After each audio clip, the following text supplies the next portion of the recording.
Special guest show ਦੇ ਵਿੱਚ ਆਪ ਜੀ ਦਾ ਬਹੁਤ ਬਹੁਤ ਸਵਾਗਤ ਹੈ। ਸਪੈਸ਼ਲ ਗੈਸਟ ਸ਼ੋਅ ਦੇ ਵਿੱਚ ਆਮ ਤੌਰ ਤੇ ਤੁਸੀਂ ਮੇਰੇ ਨਾਲ ਸਿੰਗਰ, ਮਿਊਜ਼ੀਸ਼ੀਅਨ ਜਾਂ ਹੋਰ ਸਮਾਜਿਕ ਸੇਵਕ ਸੱਜਣਾਂ ਨੂੰ ਦੇਖਿਆ ਹੈ। ਅੱਜ ਮੈਂ ਤਕਰੀਬਨ 1.5 ਸਾਲ ਤੋਂ ਬਾਅਦ ਪਹਿਲੀ ਵਾਰੀ ਇੱਕ ਤੋਂ ਜ਼ਿਆਦਾ ਗੈਸਟ ਲੈ ਕੇ ਆਇਆ, ਕਿਉਂਕਿ ਦੋਨੇ ਜਿਹੜੇ ਹੈਗੇ ਸਪੈਸ਼ਲ ਗੈਸਟ ਔਰ ਉਹ ਸਪੈਸ਼ਲ ਗੈਸਟ ਹੋਣ ਦੇ ਹੱਕਦਾਰ ਹਨ, ਕਿਉਂਕਿ ਉਹਨਾਂ ਦਾ ਸਮਾਜ ਦੇ ਵਿੱਚ ਬਹੁਤ ਵੱਡਾ ਨਾਂ ਹੈ। ਉਹ ਦੋਨੇ ਸੱਜਣ ਜਿਹੜੇ ਹਨ, ਜੋ ਤੁਸੀਂ ਉਹਨਾਂ ਦੀ ਦੇਖੋਗੇ ਜਾਂ ਜੋ ਤੁਸੀਂ ਦੀ ਗੱਲ ਸੁਣੋਗੇ, ਤੁਸੀਂ ਵੀ ਇਹ ਅਹਿਸਾਸ ਕਰੋਗੇ ਕਿ ਵਾਕਈ ਇਹ ਦੋਨੇ ਸ਼ਖਸ ਬਹੁਤ ਉੱਚ ਪਾਏ ਦੀ ਨੌਲੇਜ ਰੱਖਦੇ ਹਨ ਔਰ ਸਮਾਜ ਵਿੱਚ ਵਿਚਰਦੇ ਹਨ। ਇਸ ਗੱਲ ਬਾਰੇ ਜਾਣ ਤੋਂ ਪਹਿਲਾਂ ਕਿ ਉਹਨਾਂ ਨੂੰ ਇੰਟਰੋਡਿਊਸ ਕਰਾਂ, ਮੈਂ ਪਹਿਲਾਂ ਦੱਸਿਆ ਜਿਹੜਾ ਅੱਜ ਅਸੀਂ ਡਿਸਕਸ ਕਰਨਾ ਹੈ ਇਹ ਸੰਗੀਤ ਤੋਂ ਵੀ ਜ਼ਿਆਦਾ ਇੰਪੋਰਟੈਂਟ ਹੈ ਔਰ ਕਿਸੇ ਪੋਲੀਟਿਕਸ ਤੋਂ ਵੀ ਜ਼ਿਆਦਾ ਇੰਪੋਰਟੈਂਟ ਹੈ। ਇਹ ਹੈ ਕਿ ਅੱਜ ਕੱਲ੍ਹ ਪੂਰੇ ਪੰਜਾਬ ਵਿੱਚ ਜਾਂ ਪੂਰੇ ਇੰਡੀਆ ਵਿੱਚ ਜਿੱਥੇ ਵੀ ਪੰਜਾਬੀ ਵਸਦਾ, ਪੂਰੀ ਦੁਨੀਆ ਵਿੱਚ ਪੰਜਾਬ ਦੀ ਸਥਿਤੀ ਦੇ ਨਾਲ ਜੁੜਿਆ ਹੋਇਆ ਹੈ। ਆਪਾਂ ਜਿਹਨੂੰ ਕਿਸਾਨ ਮੋਰਚਾ ਕਹਿੰਦੇ ਹਾਂ, ਜਦੋਂ ਤੋਂ 3 ਨਵੇਂ ਬਿੱਲ ਸਰਕਾਰ ਲੈ ਕੇ ਆਈ ਆ, ਉਦੋਂ ਤੋਂ ਹੀ ਜਿਹੜੇ ਬੁੱਧੀਜੀਵੀ ਲੋਕ, ਜਿਹੜੇ ਲੀਡਰ ਲੋਕ, ਉਹਨਾਂ ਨੇ ਬਿੱਲ ਕੀ ਹਨ, ਇਹਨਾਂ ਦਾ ਲੋਕਾਂ 'ਤੇ ਕੀ ਪ੍ਰਭਾਵ ਪੈਣਾ ਹੈ, ਉਹਦੇ ਬਾਰੇ ਉਹਨੇ ਆਪਣਾ ਕੰਮ ਸ਼ੁਰੂ ਕਰਤਾ ਲੋਕਾਂ ਨੂੰ ਸਮਝਾਉਣ। ਹੁਣ ਤਕਰੀਬਨ 5 ਮਹੀਨੇ ਹੋ ਗਏ ਇਹ ਪ੍ਰੋਟੈਸਟ ਚੱਲਦੇ ਨੂੰ, ਕਿਸਾਨਾਂ ਦਾ, ਸਰਕਾਰ ਦਾ। ਹਾਲੇ ਤੱਕ ਕੋਈ ਇਹਦੇ ਵਿੱਚੋਂ ਆਊਟਕਮ ਨਹੀਂ ਨਿਕਲਿਆ। ਤਕਰੀਬਨ 2-2.5 ਮਹੀਨੇ ਦਿੱਲੀ ਆਇਆ ਨੂੰ ਵੀ ਹੋ ਗਏ, ਫਿਰ ਵੀ ਗਵਰਨਮੈਂਟ ਦੇ ਪ੍ਰੈਸ਼ਰ ਜਿਹੜਾ ਉਹ ਕੋਈ ਸਾਲ ਨਜ਼ਰ ਨਹੀਂ ਆ ਰਿਹਾ।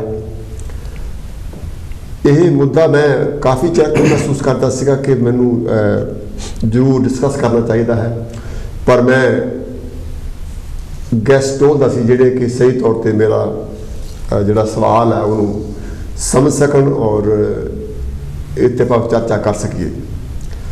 ਅੱਜ ਆਪਾਂ ਇਹ 'ਤੇ ਗੱਲ ਕਰਨੀ ਕਿ ਜਿਹੜੀ ਪੰਜਾਬ ਦੀ ਸਿਚੁਏਸ਼ਨ, ਜਿਹੜੀ ਸਰਕਾਰ ਦੀ ਸਿਚੁਏਸ਼ਨ ਹੈਗੀ ਆ, ਉਹ ਅੱਜ ਕਿੱਥੇ ਹੈ ਅਤੇ ਇਹ 'ਚੋਂ ਨਿਕਲਣ ਨੂੰ ਕੀ ਹੈ। ਕੀ ਇਹ ਜਿਹੜਾ ਮੋਰਚਾ ਫੋਰ ਲੌਂਗ ਟਰਮ ਇਹਦਾ ਚੱਲੂਗਾ ਜਾਂ ਆਉਣ ਵਾਲੇ ਥੋੜ੍ਹੇ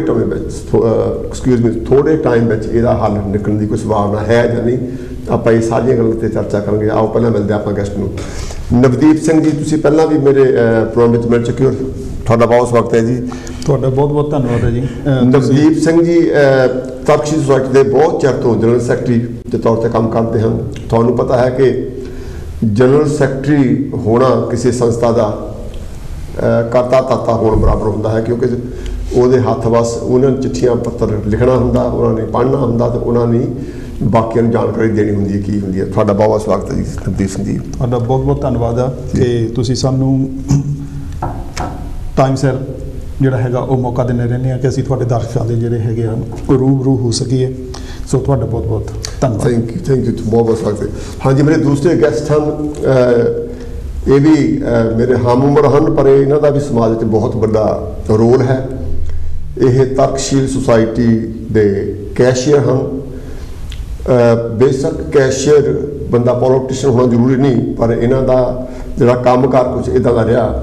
ਇਹ ਯੂਨੀਅਨ ਦੇ ਰੈਪ ਵੀ ਰਹੇ ਆ, ਸ਼ਾਪਸਟੂਡ ਵਗੈਰਾ ਦਾ ਇਹਨਾਂ ਨੇ ਜੌਬ ਸੰਭਾਲੀ ਔਰ ਸਮਾਜ ਵਿੱਚ ਜਿੱਥੇ ਵੀ ਕਿਤੇ ਲੋੜ ਪੈਂਦੀ ਹੈ ਇਹਨਾਂ ਨੂੰ ਕਿਸੇ ਦੀ ਮਦਦ ਕਰਨ ਲਈ, ਤਾਂ ਇਹ ਹਮੇਸ਼ਾ ਤਤਪਰ ਰਹਿੰਦੇ ਹਨ ਔਰ ਬਹੁਤ ਬਖੂਬੀ ਸਮਾਜ ਵਿੱਚ ਆਪਣਾ ਰੋਲ ਅਦਾ ਕਰ ਰਿਹਾ, ਬਹੁਤ ਵਧੀਆ ਕਰਦੇ ਹਨ। ਸੁੰਦਰ ਜੀ, ਤੁਹਾਡਾ ਵੀ ਬਹੁਤ ਬਹੁਤ ਧੰਨਵਾਦ ਜੀ ਮਹੇਸ਼ ਜੀ।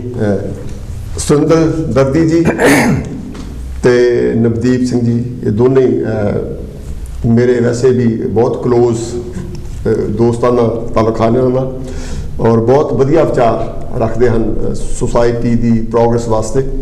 ਆਓ ਆਪਾਂ ਗੱਲ ਕਰਦੇ ਹਾਂ। ਪਹਿਲਾਂ ਨਵਦੀਪ ਜੀ, ਥੋੜ੍ਹਾ ਸਵਾਗਤ ਤੋਂ ਪਹਿਲਾਂ ਆਪਣਾ ਪਹਿਲਾ ਜਿਹੜਾ ਸਵਾਲ ਆ ਉਹ ਇਹ ਆ ਜੀ ਕਿ ਵੀ ਜਿਹੜੇ ਕਾਨੂੰਨ, ਹਾਂਜੀ, ਜਿਹਨੂੰ ਆਪਾਂ ਪੰਜਾਬੀ 'ਚ ਕਹਿੰਦੇ ਕਾਲੇ ਕਾਨੂੰਨ, ਹਾਂਜੀ, ਪਹਿਲਾਂ ਮਰ ਜਾ ਉਹਨਾਂ 'ਤੇ ਆਪਾਂ ਝਾਤ ਮਾਰ ਲਈਏ ਵੀ ਐਕਚੁਅਲੀ ਉਹ ਜਿਹੜੇ 3 ਬਿੱਲ ਹੈਗੇ ਆ, ਹਾਂਜੀ, ਜਿਹਨਾਂ ਨੂੰ ਆਪਾਂ ਕਾਲਾ ਕਾਨੂੰਨ ਹੈ ਕੀ ਉਹ, ਤੇ ਜਦੋਂ ਆਪਾਂ ਨੂੰ ਉਹ ਪਤਾ ਲੱਗੇ ਤਾਂ ਫਿਰ ਆਪਾਂ ਉਦੋਂ ਅੱਗੇ ਤੁਰਾਂਗੇ। ਬਿਲਕੁਲ ਬਿਲਕੁਲ ਹਾਂਜੀ। ਇਹ ਜਿਹੜੇ 3 ਕਾਨੂੰਨ ਹੈਗੇ ਆ, ਇਹਨਾਂ ਦੇ ਵਿੱਚ ਇਹਨਾਂ ਦੇ ਨਾਂ ਤਾਂ ਚਲੋ ਆਪਾਂ ਬਹੁਤ ਸਾਰੇ, ਮੇਰੇ ਖਿਆਲ ਤੁਹਾਡੇ ਦਰਸ਼ਕਾਂ ਨੇ ਬਹੁਤ ਸਾਰੀਆਂ ਹੋਰਨਾਂ ਥਾਵਾਂ ਤੋਂ ਵੀ ਸੁਣੇ ਹੋਣਗੇ। ਇਹਨਾਂ ਦੇ ਵਿੱਚ ਮੇਨ ਕਰਕੇ ਜਿਹੜਾ ਇੱਕ ਕੰਟਰੈਕਟਿੰਗ ਦਾ ਲਾਅ ਹੈਗਾ, ਕਿ ਜਿਹਦੇ ਵਿੱਚ ਕੋਈ ਵੀ ਜਿਹੜੀ ਵੱਡੀ ਆਰਗੇਨਾਈਜੇਸ਼ਨ ਹੈ ਉਹ ਕਿਸਾਨਾਂ ਦੇ ਨਾਲ ਇੱਕ ਸਮਝੌਤਾ ਕਰ ਸਕਦੀ ਹੈ, ਕੰਟਰੈਕਟ ਕਰ ਸਕਦੀ ਹੈ, ਤੇ ਉਹਨਾਂ ਦੀ ਜ਼ਮੀਨ ਠੇਕੇ ਵਗੈਰਾ ਤੇ ਲੈ ਕੇ ਉਹ ਕਰ ਸਕਦੀ ਹੈਗੀ ਹੈ। ਇੱਕ ਤੱਕ ਇਹ ਹੈ। ਦੂਸਰਾ ਜਿਹੜਾ ਹੈਗਾ ਕਮੋਡਿਟੀਜ਼ ਜਿਹੜਾ ਐਕਟ ਹੈਗਾ, ਉਹਦੇ ਵਿੱਚ ਜਿਹੜਾ ਹੈਗਾ ਕਿ ਉਹਦੀ ਸਟੋਰ ਕਿੱਦਾਂ ਕੀਤੀ ਜਾ ਸਕਦੀ ਆ, ਪ੍ਰੋਡਿਊਸ ਕਿੱਦਾਂ ਕੀਤੀ ਜਾ ਸਕਦੀ ਆ, ਸੋ ਉਹਦੇ ਦੇ ਨਾਲ ਉਹਦਾ ਮੰਡੀਕਰਨ ਜਿਹੜਾ ਹੈਗਾ ਉਹ ਹੈਗਾ। ਸੋ ਤੀਸਰਾ ਕਾਨੂੰਨ ਜਿਹੜਾ ਹੈਗਾ ਉਹ ਵੀ ਇਹਨਾਂ ਚੀਜ਼ਾਂ ਦੇ ਨਾਲ ਹੀ ਸੰਬੰਧਿਤ ਹੈਗਾ। ਆਪਾਂ ਜਦੋਂ ਇਹਨਾਂ ਕਾਨੂੰਨਾਂ ਦੀ ਗੱਲ ਕਰਦੇ ਹਾਂ ਨਾ, ਮੇਰੇ ਖਿਆਲ ਜਿਹੜੀ ਹੁਣ ਤੱਕ ਮੀਡੀਆ ਦੇ ਵਿੱਚ ਜ਼ਿਆਦਾਤਰ ਗੱਲਬਾਤ ਹੋਈ ਆ, ਉਹ ਗੱਲ ਇੱਥੇ ਕਿਤੇ ਹੀ ਰਹੀ ਆ ਕਿ ਜੀ ਇਹ ਕਾਲੇ ਕਾਨੂੰਨ ਆ, ਇਹ ਮੋਦੀ ਨੇ ਬਣਾਏ ਆ। ਹਾਂਜੀ, ਇਹ ਗੱਲ ਦਰੁਸਤ ਆ ਕਿ ਮੋਦੀ ਦੀ ਸਰਕਾਰ ਨੇ ਇਹ ਕਾਨੂੰਨ ਬਣਾਏ ਆ, ਪਰ ਮੈਂ ਤੁਹਾਨੂੰ ਥੋੜ੍ਹਾ ਜਿਹਾ ਜੇ ਆਪਾਂ ਇਹਦੇ ਪਿੱਛੇ ਵੱਲ ਜਾਈਏ ਕਿ ਇਹਦੀ ਅਸਲ ਜੜ ਜਿਹੜੀ ਹੈ ਉਹ ਕਿੱਥੇ ਪਈ ਆ। ਠੀਕ। ਤੁਸੀਂ ਜਾਣਦੇ ਹੋਵੋਗੇ ਕਿ 1986 ਦੇ ਵਿੱਚ ਇੱਕ ਜਿਹੜੀ ਵੱਡੇ ਡਿਵੈਲਪਡ ਕੰਟਰੀਜ਼ ਹੈਗੀਆਂ, ਅਮਰੀਕਾ ਹੈਗੀ ਆ, ਕੈਨੇਡਾ ਹੈਗਾ, UK ਹੈਗਾ, ਜਾਂ ਹੋਰ ਜਿਹੜੀਆਂ ਡਿਵੈਲਪਡ ਕੰਟਰੀਆਂ ਹੈਗੀਆਂ, ਉਹਨਾਂ ਨੇ ਇਹ ਮਹਿਸੂਸ ਕੀਤਾ ਸੀਗਾ ਕਿ ਕੁਝ ਗੱਲਾਂ ਜਿਹੜੀਆਂ ਹੈਗੀਆਂ ਦੂਸਰੀਆਂ ਮੁਲਕਾਂ ਡਿਵੈਲਪਡ ਕੰਟਰੀ ਦੇ ਵਿੱਚ, ਉੱਥੇ ਉਹਨਾਂ ਦੀ ਮੰਡੀ ਨਹੀਂ ਖੁੱਲ੍ਹ ਰਹੀ। ਠੀਕ। ਅੱਛਾ, ਇਹ ਗੱਲ 86 ਦੀ ਆ? 86 ਦੀ ਆ, ਹਾਂਜੀ। ਜਦੋਂ ਇਹਨਾਂ ਨੇ ਇਹ ਪ੍ਰੋਸੈਸ ਜਿਹੜਾ ਹੈਗਾ ਇਹ ਸ਼ੁਰੂ ਕੀਤਾ, ਸੋ ਇਹਨਾਂ ਨੇ ਇਹ ਗੱਲ ਕੀਤੀ ਸੀਗੀ ਕਿ ਜਿਹੜਾ general agreement on trade and tariff, ਉਹਦੇ ਵਿੱਚ ਕੁਝ ਗੱਲਾਂ ਜਿਹੜੀਆਂ ਸੀਗੀਆਂ ਉਹ ਬਾਹਰ ਸੀਗੀਆਂ, ਜਿਵੇਂ ਬੈਂਕਿੰਗ ਬਾਹਰ ਸੀ, ਐਗਰੀਕਲਚਰ ਬਾਹਰ ਸੀ। ਸੋ ਇਹਨਾਂ ਖਿੱਤਿਆਂ, ਇਹਨਾਂ ਏਰੀਆਜ਼ ਨੂੰ ਵੀ ਉਹ ਉਹਦੇ ਵਿੱਚ ਲੈ ਕੇ ਆਉਣਾ ਚਾਹੁੰਦੇ ਸੀ। ਠੀਕ। ਸੋ ਇਹਨਾਂ ਨੇ ਉਹ 86 ਦੇ ਵਿੱਚ ਜਦੋਂ ਗੱਲ ਸ਼ੁਰੂ ਕੀਤੀ ਆ, ਤੇ ਇਹਨਾਂ ਦਾ ਏਮ ਇਹ ਸੀ ਕਿ ਇਹ 3-4 ਸਾਲਾਂ ਦੇ ਵਿੱਚ ਅਸੀਂ ਕੋਈ ਸਮਝੌਤਾ ਜਿਹੜਾ ਹੈਗਾ ਉਹ ਕਰ ਲਈਏ। ਠੀਕ। ਇਹਨਾਂ ਦੀ 4 ਸਾਲ ਗੱਲ ਚੱਲੀ, ਪਰ ਫਿਰ 4 ਸਾਲਾਂ ਦੇ ਵਿੱਚ ਇਹਨਾਂ ਦੀ ਬਹੁਤ ਮੁੱਦਿਆਂ ਤੇ ਸਹਿਮਤੀ ਹੋ ਗਈ, ਤੇ US ਤੇ EU, ਯੂਰਪੀਅਨ ਯੂਨੀਅਨ, ਇਹਨਾਂ ਦੇ ਕੁਝ ਜਿਹੜੇ ਡਿਫਰੈਂਸਿਸ ਰਹਿ ਗਏ। ਸੋ ਉਹਨਾਂ ਡਿਫਰੈਂਸਿਸ ਨੂੰ ਨਜਿੱਠਣ ਦੇ ਲਈ ਇਹਨਾਂ ਨੂੰ ਹੋਰ 4 ਸਾਲ ਲੱਗੇ। ਸੋ ਜਿਹੜਾ ਸਾਰਾ ਹੀ ਸਮਝੌਤਾ ਹੈਗਾ, ਜਿਹਦੇ under WTO world trade organisation ਜਿਹੜੀ ਹੈਗੀ ਆ ਉਹ ਸਥਾਪਿਤ ਹੁੰਦੀ ਆ, ਉਹ ਹੁੰਦੀ ਆ। ਤੇ ਇਹਨਾਂ ਨੇ ਫਿਰ ਉਹ 94 ਦੇ ਵਿੱਚ ਆ ਕੇ ਉਹ ਸਮਝੌਤਾ ਜਿਹੜਾ ਹੈਗਾ ਮੋਰੋਕੋ ਦੇ ਵਿੱਚ, ਉੱਥੇ ਇਹਨਾਂ ਨੇ ਉਹ ਸਾਈਨ ਕੀਤਾ। ਇਸ ਸਮਝੌਤੇ ਦੇ ਜਿਹੜੇ ਹੈਗੇ ਆ ਦੁਨੀਆ ਦੀਆਂ 123 ਕੰਟਰੀਆਂ ਹੈਗੀਆਂ, ਉਹਨਾਂ ਨੇ ਉਹ ਸਾਈਨ ਕੀਤੀਆਂ ਹੈਗੀਆਂ। ਉਹਨਾਂ ਦੇ ਵਿੱਚ ਜਿਹੜਾ ਸਾਡਾ ਮੁਲਕ ਹੈਗਾ, ਭਾਰਤ ਹੈਗਾ, ਇੰਡੀਆ, ਉਹ ਵੀ ਉਹਦਾ ਇੱਕ ਹਿੱਸਾ ਹੈਗਾ। ਠੀਕ। ਅੱਛਾ, ਉਹਦੇ ਵਿੱਚ ਜਿਹੜੀ ਸੀਗੀ ਕਿ ਇਹਨਾਂ ਨੇ ਉਹ ਜਦੋਂ ਇਹ 94 'ਚ ਉਹ ਕਰਦੇ ਆ, ਤਾਂ ਫਿਰ ਇਹਨਾਂ ਨੇ 6 ਸਾਲ ਦਿੱਤੇ ਕਿ ਜਿਹੜੇ ਇਹਨਾਂ ਦੀਆਂ ਮੱਦਾਂ ਹੈਗੀਆਂ ਉਹਨਾਂ ਨੂੰ ਲਾਗੂ ਕਰਨ ਦੇ ਲਈ ਜਿਹੜੀਆਂ ਸੰਬੰਧਿਤ ਗੌਰਮੈਂਟਾਂ ਹੈਗੀਆਂ, ਲੋਕ ਹੈਗੇ ਆ, ਉਹਨਾਂ ਨੂੰ 6 ਸਾਲ ਦਾ ਸਮਾਂ ਦਿੱਤਾ ਜਾਵੇ। ਉਹ 6 ਸਾਲ ਦਾ ਸਮਾਂ ਜਦੋਂ ਪੂਰਾ ਹੋ ਗਿਆ, ਫਿਰ ਇਹਨਾਂ ਨੇ ਇਹ ਕਿਹਾ ਵੀ ਜੀ ਉਹ ਕਈ ਗੱਲਾਂ 'ਚ ਜਿਹੜੇ ਡਿਵੈਲਪਿੰਗ ਕੰਟਰੀ ਸੀਗੀਆਂ ਸਾਡੇ ਮੁਲਕ ਵਰਗੇ, ਉਹਨਾਂ ਦੇ ਥੋੜ੍ਹੇ ਜਿਹਾ ਪਿੱਛੇ ਰਹਿ ਗਏ, ਤਾਂ ਉਹਨਾਂ ਨੇ ਕਿਹਾ ਇਹਨਾਂ ਨੂੰ ਹੋਰ 4 ਸਾਲ ਦੇ ਦਿਓ। ਤਾਂ 2004 ਤੱਕ ਉਹ ਜਿਹੜਾ ਸਮਝੌਤੇ ਦੀਆਂ ਮੱਦਾਂ ਸੀਗੀਆਂ ਉਹ ਲਾਗੂ ਹੋਣੀਆਂ ਸੀ। ਠੀਕ। ਹੁਣ 2004 ਦੇ ਵਿੱਚ ਜਿਹੜਾ ਹੈਗਾ ਉਹ ਨਰਿੰਦਰ ਮੋਦੀ ਦੀ ਸਰਕਾਰ ਆਉਂਦੀ ਆ। ਸੋ ਜਿਹੜੇ ਉੱਥੇ ਦੇ ਕੈਪੀਟਲਿਸਟ ਹੈਗੇ ਆ, ਇੰਡੀਆ ਦੇ ਜਿਹੜੇ ਸਰਮਾਏਦਾਰ ਹੈਗੇ ਆ, ਤੇ ਜਿਹੜੇ ਸਰਮਾਏਦਾਰ ਬਾਕੀ ਮੁਲਕਾਂ ਦੇ ਹੈਗੇ ਆ। ਮੋਦੀ 2004 ਆਇਆ, ਸੌਰੀ 2014 ਚ, ਸੌਰੀ 2014 ਚ ਆਇਆ। ਸੋ ਉਹ ਜਿਹੜੀ ਗੱਲ ਆ ਉਹ ਚੱਲਦੀ ਰਹੀ ਆ। ਸੋ ਇਹਦੇ ਵਿੱਚ ਉਹ ਜਿਹੜੇ ਸਰਮਾਏਦਾਰ ਸੀ, ਜੇ ਤੁਹਾਨੂੰ ਯਾਦ ਹੋਊਗਾ ਜਦੋਂ ਮਨਮੋਹਨ ਸਿੰਘ ਪ੍ਰਧਾਨ ਮੰਤਰੀ ਸੀ, ਸੋ ਉਹਨਾਂ ਨੇ ਇੱਕ ਡੀ-ਇਨਵੈਸਟਮੈਂਟ ਦਾ ਪ੍ਰੋਗਰਾਮ ਜਿਹੜਾ ਸੀਗਾ ਉਹ ਸ਼ੁਰੂ ਕੀਤਾ ਸੀ। ਉਹਦੇ ਵਿੱਚ ਉਹਨਾਂ ਨੇ ਲਿਬਰਲਾਈਜ਼ ਜਿਹੜੇ ਹੈਗੇ ਕਾਨੂੰਨਾਂ ਦੇ ਵਿੱਚ ਉਹ ਕਾਂਗਰਸ ਪਾਰਟੀ ਦੇ ਟਾਈਮ ਤੋਂ ਇਹ ਸ਼ੁਰੂ ਹੋ ਗਿਆ। ਠੀਕ ਹੈ। ਸੋ ਉਸੇ ਹੀ ਗੱਲ ਨੂੰ ਇਹਨਾਂ ਨੇ ਹੁਣ ਜਿਹੜੀ ਹੋਰ ਰਫ਼ਤਾਰ ਉਹ ਦਿੱਤੀ ਹੈਗੀ ਆ। ਸੋ ਹੁਣ ਅਸੀਂ ਜਿੱਥੇ ਅੱਜ ਦੇ ਮੌਕੇ ਤੇ ਉਹ ਆ ਗਏ ਆ, ਇਹਦਾ ਜਿਹੜਾ ਆਧਾਰ ਹੈਗਾ ਆ ਉਹ ਆਮ ਲੋਕਾਂ ਦੀ ਲੁੱਟ ਹੈਗੀ ਆ, ਔਰ ਸਰਮਾਏਦਾਰਾਂ ਦੇ ਲਈ ਇਹ ਹੱਕ 'ਚ ਬਣਾਏ ਗਏ ਆ। ਉਹਦੀ ਮੈਂ ਤੁਹਾਨੂੰ ਇੱਕ ਛੋਟੀ ਜਿਹੀ ਐਗਜ਼ਾਮਪਲ ਦਿੰਦਾ ਕਿ ਇੱਕ ਅਮਰੀਕਨ ਕੰਪਨੀ ਹੈਗੀ ਆ, ਉਹਦਾ ਨਾਮ ਹੈਗਾ ਕਾਰਗਿਲ। ਠੀਕ। ਉਹਦਾ ਜਿਹੜਾ ਐਗਜ਼ੈਕਟਿਵ ਮੈਂਬਰ ਸੀ ਉਹਦੀ ਮੈਨੇਜਮੈਂਟ ਦਾ, ਉਹ ਇਸ ਨੈਗੋਸ਼ੀਏਸ਼ਨ ਦਾ ਮੇਨ ਧੁਰਾ ਸੀ। ਔਰ ਇਹਦੇ ਵਿੱਚ ਹੀ ਇੱਕ ਜਿਹੜਾ ਹੈਗਾ ਡੰਕਲ ਆਰਥਰ ਡੰਕਲ ਸੀਗਾ, ਜਿਹਨੂੰ ਡੰਕਲ ਪ੍ਰਪੋਜ਼ਲ ਦੇ ਨਾਂ ਨਾਲ ਉਹਦੀ ਕਾਫੀ ਵਿਰੋਧ ਵੀ ਹੋਇਆ ਸੀ ਜਦੋਂ ਇਹ 94 ਦੇ ਵਿੱਚ ਗੱਲ ਚੱਲੀ ਆ। ਸੋ ਇਹ ਕਹਿਣ ਦਾ ਮਤਲਬ ਇਹ ਆ ਵੀ ਇਹ ਇਹਨਾਂ ਦੀ ਬਹੁਤ ਲੰਮੀ ਸਮੇਂ ਤੋਂ ਸਕੀਮ ਸੀ। ਇਹ ਓਵਰਨਾਈਟ ਜਿਹੜਾ ਹੈਗਾ ਰਾਤੋਂ ਰਾਤ ਵਾਪਰਿਆ ਵਰਤਾਰਾ ਨਹੀਂ ਹੈਗਾ। ਸੋ ਹੁਣ ਅਸੀਂ ਜੇ ਇੱਥੇ ਆ ਗਏ ਇਹਨਾਂ ਤਿੰਨਾਂ ਕਾਨੂੰਨਾਂ ਤੇ ਆ ਗਏ ਆ। ਸੋ ਇਹਨਾਂ ਤਿੰਨਾਂ ਕਾਨੂੰਨਾਂ ਦੀ ਹੁਣ ਹਾਲਤ ਇਹ ਹੋ ਗਈ ਆ ਕਿ ਜਿਹੜੀਆਂ ਉਦੋਂ ਵੀ ਕਿਸਾਨ ਜਥੇਬੰਦੀਆਂ ਸੀ ਉਹਨਾਂ ਨੇ ਇਹਨਾਂ ਦਾ ਵਿਰੋਧ ਕੀਤਾ ਸੀ ਉਸ ਵੇਲੇ ਵੀ 94 ਦੇ ਵਿੱਚ ਵੀ ਜਿਹੜਾ ਹੈਗਾ ਬੰਗਲੌਰ ਦੇ ਵਿੱਚ ਕਾਫੀ ਮੁਜ਼ਾਹਰੇ ਹੋਏ ਸੀ। ਔਰ ਜਿਸ ਕੰਪਨੀ ਦਾ ਮੈਂ ਨਾਂ ਲਿਆ ਕਾਰਗਿਲ ਕੰਪਨੀ ਦਾ, ਉਹਦੇ ਉਹਨਾਂ ਨੇ ਆਫਿਸ ਵਗੈਰਾ ਵੀ ਭੰਨੇ ਸੀ। ਜੇ ਤੁਸੀਂ ਉਸ ਸਮੇਂ ਦੀ ਅਖਬਾਰ ਕੱਢ ਕੇ ਦੇਖੋ ਕਾਫੀ ਉਹਨਾਂ ਦੇ ਵਿੱਚ ਕਵਰੇਜ ਹੋਈ ਸੀ। ਉਹਦਾ ਇੱਕ ਛੋਟਾ ਜਿਹਾ ਹਿੰਟ ਜਿਹੜਾ ਹੋ ਰਿਹਾ, ਉਹ ਜੇ ਤੁਸੀਂ ਕਾਰਗਿਲ ਜਿਹੜੀ ਕੰਪਨੀ ਹੈਗੀ ਆ ਉਹਦੇ ਬਾਰੇ ਤੁਸੀਂ ਦੇਖਦੇ ਆ, ਉਹਦੀ ਸਾਲਾਨਾ ਟਰਨਓਵਰ 115 ਬਿਲੀਅਨ ਸਾਲ ਦੀ ਹੈ, ਜਿਹੜੀ ਕਿ ਸਾਡੇ ਪੰਜਾਬ ਸਰਕਾਰ ਦੇ ਬਜਟ ਨਾਲੋਂ ਤਕਰੀਬਨ ਦੁੱਗਣਾ। ਸੋ ਸਾਨੂੰ ਅਗਰ ਅਸੀਂ ਇਹਨਾਂ ਬਿੱਲਾਂ ਤੋਂ ਗੱਲ ਸ਼ੁਰੂ ਕਰਦੇ ਹਾਂ ਤੇ ਸਾਨੂੰ ਬਹੁਤ ਸਾਰੀਆਂ ਗੱਲਾਂ ਜਿਹੜੀਆਂ ਹੈਗੀਆਂ ਉਹ ਸਮਝ ਨਹੀਂ ਆਉਂਦੀਆਂ। ਪਰ ਇਸੇ ਕਰਕੇ ਮੈਂ ਥੋੜ੍ਹਾ ਜਿਹਾ ਤੁਹਾਨੂੰ ਪਿੱਛੇ ਲੈ ਕੇ ਜਾਣਾ ਚਾਹੁੰਦਾ ਸੀ ਕਿ ਅਸਲ ਇਹ ਜਿਹੜੀ ਜੜ ਆ ਉਹ ਕਿੱਥੇ ਪਈ ਹੈਗੀ ਆ। ਜਦੋਂ ਅਸੀਂ ਇਹਨਾਂ ਸਾਰੀਆਂ ਗੱਲਾਂ ਤੋਂ ਦੇਖਾਂਗੇ ਤਾਂ ਫਿਰ ਮੇਰਾ ਖਿਆਲ ਜਿਹੜੀ ਸਾਨੂੰ ਸਥਿਤੀ ਆ ਉਹ ਜ਼ਿਆਦਾ ਸਪਸ਼ਟ ਹੋਣੀ ਸ਼ੁਰੂ ਹੋ ਜਾਊਗੀ। ਠੀਕ ਹੈ। ਅੱਛਾ, ਤੁਸੀਂ ਬਹੁਤ ਬਿਊਟੀਫੁਲੀ ਸਮਝਾਇਆ ਤੁਸੀਂ ਗੱਲ ਨੂੰ। ਸੁਰਿੰਦਰ ਬੈਦੀ ਜੀ, ਤੁਹਾਡਾ ਪਰ ਫੇਰ ਸਵਾਗਤ ਕਰਦੇ ਹਾਂ। ਤੁਸੀਂ ਜੋ ਨਹੀਂ ਹੋ ਸਕਿਆ ਉਹਦੇ ਬਾਰੇ ਤੁਹਾਡੇ ਕੀ ਵਿਚਾਰ ਹੈ? ਹਾਂ, ਮੈਂ ਤਾਂ ਇਹਦੇ ਸੰਖੇਪ ਜਿਹਾ ਹੀ ਕਹਿਣਾ ਚਾਹੁੰਦਾ। ਉਹ ਇਹ ਆ ਵੀ ਜਦੋਂ 93-94 ਦੇ ਵਿੱਚ ਜਿਹੜਾ ਆਰਥਰ ਡੰਕਲ ਰਿਪੋਰਟ ਆਈ ਆ, ਜਿਹੜੀਆਂ ਅਗਾਂਹ ਵਧੂ ਕਿਸਾਨ ਜਥੇਬੰਦੀਆਂ ਸੀ ਉਹਨਾਂ ਨੇ ਉਦੋਂ ਤੋਂ ਹੀ ਲੋਕਾਂ ਨੂੰ ਕਹਿਣਾ ਸ਼ੁਰੂ ਕਰ ਦਿੱਤਾ ਵੀ ਜਿਹੜਾ ਇਹ ਹੌਲੀ ਨਾਵਦਾਰਵਾਦ ਆ, ਇਹਦੇ ਨਾਲ ਜਿਹੜਾ ਸਰਮਾਏਦਾਰੀ ਢਾਂਚਾ ਆ ਉਹ ਸਟਰੋਂਗ ਹੋਊਗਾ। ਜਿਹੜੀ ਵਰਕਿੰਗ ਲੋਕ ਆ, ਮਜ਼ਦੂਰ ਵਰਕਿੰਗ ਕਲਾਸ ਲੋਕ, ਚਾਹੇ ਉਹ ਮਜ਼ਦੂਰ ਆ ਚਾਹੇ ਉਹ ਕਿਸਾਨ ਆ, ਉਹਨਾਂ ਤੇ ਲੰਮੇ ਸਮੇਂ ਦੇ ਵਿੱਚ ਇਹਨਾਂ ਤੇ ਬਹੁਤ ਮਾਰੂ ਅਸਰ ਪੈਣਾ। ਇਹ ਉਹ ਉੱਦਾਂ ਹੀ ਸੀਗਾ, ਅਸੀਂ ਇਹਨੂੰ ਚੰਗੀ ਤਰ੍ਹਾਂ ਉਦੋਂ ਪੜ੍ਹਦੇ ਹੁੰਦੇ ਸੀਗੇ। ਹਾਂਜੀ, ਠੀਕ ਹੈ, ਬਹੁਤ ਅੱਛਾ। ਜਿਹੜੀ ਮੋਦੀ ਸਰਕਾਰ ਹੈ ਇਸ ਲਈ ਉਹਨਾਂ ਨੇ ਬਹੁਤ ਸਿਲੈਕਟ ਕੀਤਾ ਆ ਸਲੋਗਨ ਵੀ ਜਿਹੜੇ ਇਹ ਬਿੱਲ ਹੈਗੇ ਆ ਇਹ ਕਿਸਾਨ ਦੇ ਹੱਕ ਵਿੱਚ ਆ, ਕਿਸਾਨਾਂ ਨੂੰ ਬਹੁਤ ਫਾਇਦਾ ਹੋਣ ਵਾਲਾ ਜੀ। ਇਹਦੇ ਬਾਰੇ ਤੁਹਾਡੇ ਕੀ ਵਿਚਾਰ ਹੈ? ਕੋਈ ਉਹ ਝੂਠ ਬੋਲਦੇ ਆ? ਦੇਖੋ, ਜਿਹੜਾ ਸ਼ਬਦ ਝੂਠ ਆ ਨਾ, ਉਹਦੇ ਲਈ ਤੁਹਾਨੂੰ ਮੇਰੇ ਖਿਆਲ ਐਵੀਡੈਂਸ ਰੱਖਣ ਦੀ ਲੋੜ ਹੁੰਦੀ ਆ ਕਿ ਇਹਨਾਂ ਗੱਲਾਂ ਤੇ ਹੁੰਦਾ। ਜਦੋਂ ਤੁਸੀਂ ਐਵੀਡੈਂਸ ਵੀ ਰੱਖਦੇ ਹੋ, ਐਵੀਡੈਂਸ ਵੀ ਦੋ ਤਰ੍ਹਾਂ ਦੇ ਹੁੰਦੇ ਆ। ਐਵੀਡੈਂਸ ਇੱਕ ਤਾਂ ਇਹ ਹੁੰਦਾ ਕਿ ਬਿਲਕੁਲ ਬਲੈਕ ਐਂਡ ਵਾਈਟ ਤੁਹਾਡੇ ਮੂਹਰੇ ਡਾਕੂਮੈਂਟ ਪਿਆ ਤੁਸੀਂ ਪੜ੍ਹਦੇ ਆ। ਇੱਕ ਹੁੰਦੇ ਆ ਸਰਕਮਸਟੈਂਸ਼ੀਅਲ ਐਵੀਡੈਂਸ। ਸੋ ਅਗਰ ਅਸੀਂ ਸਰਕਮਸਟੈਂਸ਼ੀਅਲ ਐਵੀਡੈਂਸ ਦੀ ਗੱਲ ਕਰੀਏ, ਹੁਣ ਤੱਕ ਮੋਦੀ ਸਾਹਿਬ ਨੂੰ ਆਇਆ ਨੂੰ ਸਰਕਾਰ ਬਣਾਈ ਨੂੰ 7 ਸਾਲ ਹੋ ਗਏ। ਹਾਂਜੀ, ਉਹਨਾਂ 7 ਸਾਲਾਂ ਦੀ ਜੇ ਅਸੀਂ ਕਾਰਗੁਜ਼ਾਰੀ ਦੇਖਦੇ ਹਾਂ, ਉਹਨਾਂ ਦੇ ਵਿੱਚ ਉਹਨਾਂ ਦਾ ਇਹ ਕਹਿਣਾ ਕਿ ਅਸੀਂ 2 ਕਰੋੜ ਨੌਕਰੀਆਂ ਦੇਵਾਂਗੇ। ਹਾਂਜੀ, ਅਸੀਂ 15 ਲੱਖ ਲੋਕਾਂ ਦੀਆਂ ਬੈਂਕਾਂ ਦੇ ਵਿੱਚ ਪਾਵਾਂਗੇ, ਅਸੀਂ ਆਹ ਕਰਾਂਗੇ ਜਾਂ ਅਸੀਂ ਆਹ ਕਰਾਂਗੇ। ਉਹਨਾਂ ਦੇ ਵਿੱਚੋਂ ਮੇਰਾ ਖਿਆਲ ਨਹੀਂ ਕੋਈ ਇੱਕ ਵੀ ਜਿਹੜੀ ਗੱਲ ਆ ਜੋ ਵੀ ਨੇ ਪ੍ਰੋਮਿਸ ਕੀਤਾ ਉਹ ਡਿਲੀਵਰ ਨਹੀਂ ਕੀਤਾ।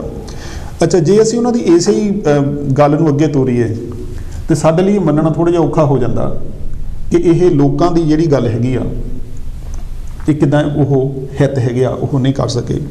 ਔਰ ਦੂਸਰੀ ਗੱਲ ਇਹ ਹੈਗੀ ਆ ਕਿ ਜਦੋਂ ਵੀ ਇਹਨਾਂ ਨੇ ਜਦੋਂ ਇਹ ਕਾਨੂੰਨ ਲਾਗੂ ਕੀਤੇ ਆ, ਉਹਦਾ ਜਿਹੜਾ ਆਮ ਸਟੈਂਡਰਡ ਪ੍ਰੋਸੀਜਰ ਹੁੰਦਾ ਉਹ ਫੋਲੋ ਨਹੀਂ ਕੀਤਾ ਗਿਆ। ਉਹਦੇ ਵਿੱਚ ਇਹ ਗੱਲ ਹੁੰਦੀ ਆ ਕਿ ਤੁਸੀਂ ਜਿਹੜੀ ਆਪਣੀ ਮੈਨੀਫੈਸਟੋ ਦੇ ਵਿੱਚ ਗੱਲ ਲਿਆਉਂਦੇ ਆ, ਫਿਰ ਉਹ ਤੁਸੀਂ ਪਾਰਲੀਮੈਂਟ ਦੇ ਵਿੱਚ ਰੱਖਦੇ ਹੈਗੇ ਆ, ਉਹਦੇ 'ਚ ਡਿਸਕਸ਼ਨ ਹੁੰਦੀ ਆ। ਜਿਹੜੇ ਸਟੇਕ ਹੋਲਡਰ ਹੁੰਦੇ ਆ ਤੁਸੀਂ ਉਹਨਾਂ ਨੂੰ ਆਪਣੀ ਜਿਹੜੀ ਹੈਗੀ ਆ ਸਲਾਹ ਦੇ ਨਾਲ ਐਕਚੁਅਲੀ ਉਹਨੇ ਇਹ ਕਨਸਟੀਟਿਊਸ਼ਨ ਦਾ ਜਿਹੜਾ ਲਾਅ ਆ ਉਹਨੂੰ ਭੰਗ ਕੀਤਾ, ਉਹਨੂੰ ਤੋੜਿਆ। ਬਿਲਕੁਲ। ਅੱਛਾ, ਜਿਹੜਾ ਹੁਣ ਇਹਨਾਂ ਨੇ ਇਹ ਲਾਜ਼ ਨੂੰ ਜਿਹੜਾ ਇੰਟਰੋਡਿਊਸ ਕੀਤਾ ਉਹ ਆਰਡੀਨੈਂਸ ਲਿਆ ਕੇ ਕੀਤਾ। ਜੇ ਤੁਸੀਂ ਕਨਸਟੀਟਿਊਸ਼ਨ ਨੂੰ ਪੜ੍ਹਦੇ ਆ ਹਿੰਦੁਸਤਾਨ ਦਾ ਕਨਸਟੀਟਿਊਸ਼ਨ ਇਹ ਕਹਿੰਦਾ ਕਿ ਅਗਰ ਤੁਸੀਂ ਆਰਡੀਨੈਂਸ ਲਿਆਉਣਾ ਤੁਸੀਂ ਉਹਨਾਂ ਹਾਲਾਤਾਂ 'ਚ ਲਿਆ ਸਕਦੇ ਆ ਰਾਸ਼ਟਰਪਤੀ ਦੀ ਸਹਿਮਤੀ ਦੇ ਨਾਲ, ਜਦੋਂ ਕੋਈ ਐਮਰਜੈਂਸੀ ਆ ਜਾਂ ਕੋਈ ਸਥਿਤੀ ਇੱਦਾਂ ਦੀ ਹੋ ਗਈ ਜਿਹਦੇ ਨਾਲ ਦੇਸ਼ ਨੂੰ ਬਹੁਤ ਵੱਡਾ ਖਤਰਾ ਕੋਈ ਉਤਪੰਨ ਹੋ ਗਿਆ, ਉਹਨੂੰ ਤੁਸੀਂ ਡੀਲ ਕਰਨਾ। ਔਰ ਉਹਦੇ ਵਿੱਚ ਨਾਲ ਕੰਡੀਸ਼ਨ ਇਹ ਹੋਣੀ ਚਾਹੀਦੀ ਆ ਕਿ ਉਦੋਂ ਰਾਜ ਸਭਾ ਜਾਂ ਲੋਕ ਸਭਾ ਆ ਉਹ ਬੈਠਕ ਵਿੱਚ ਨਾ ਹੋਵੇ, ਉਹਨਾਂ ਦਾ ਸੈਸ਼ਨ ਚੱਲਦਾ ਨਾ ਹੋਵੇ। ਸੋ ਉਹ ਜਿਹੜੇ ਸਾਡੇ ਸੰਵਿਧਾਨ ਘਾੜੇ ਸੀ ਉਹਨਾਂ ਨੇ ਇਸ ਗੱਲ ਸੀ ਵੀ ਕੋਈ ਐਮਰਜੈਂਸੀ ਸਾਡੇ ਦੇਸ਼ ਦੇ ਮੂਹਰੇ ਆਉਂਦੀ ਆ ਤਾਂ ਅਸੀਂ ਇਹ ਵੇਟ ਨਾ ਕਰਦੇ ਰਹੀਏ ਕਿ ਕਦੋਂ ਅਸੀਂ ਬਿੱਲ ਲਿਆਈਏ, ਕਦੋਂ ਪਾਸ ਕਰੀਏ, ਕਿ ਉਸ ਐਮਰਜੈਂਸੀ ਨੂੰ ਨਜਿੱਠਣ ਲਈ ਸਾਡੇ ਕੋਲ ਇੱਕ ਸਾਧਨ ਸੀ।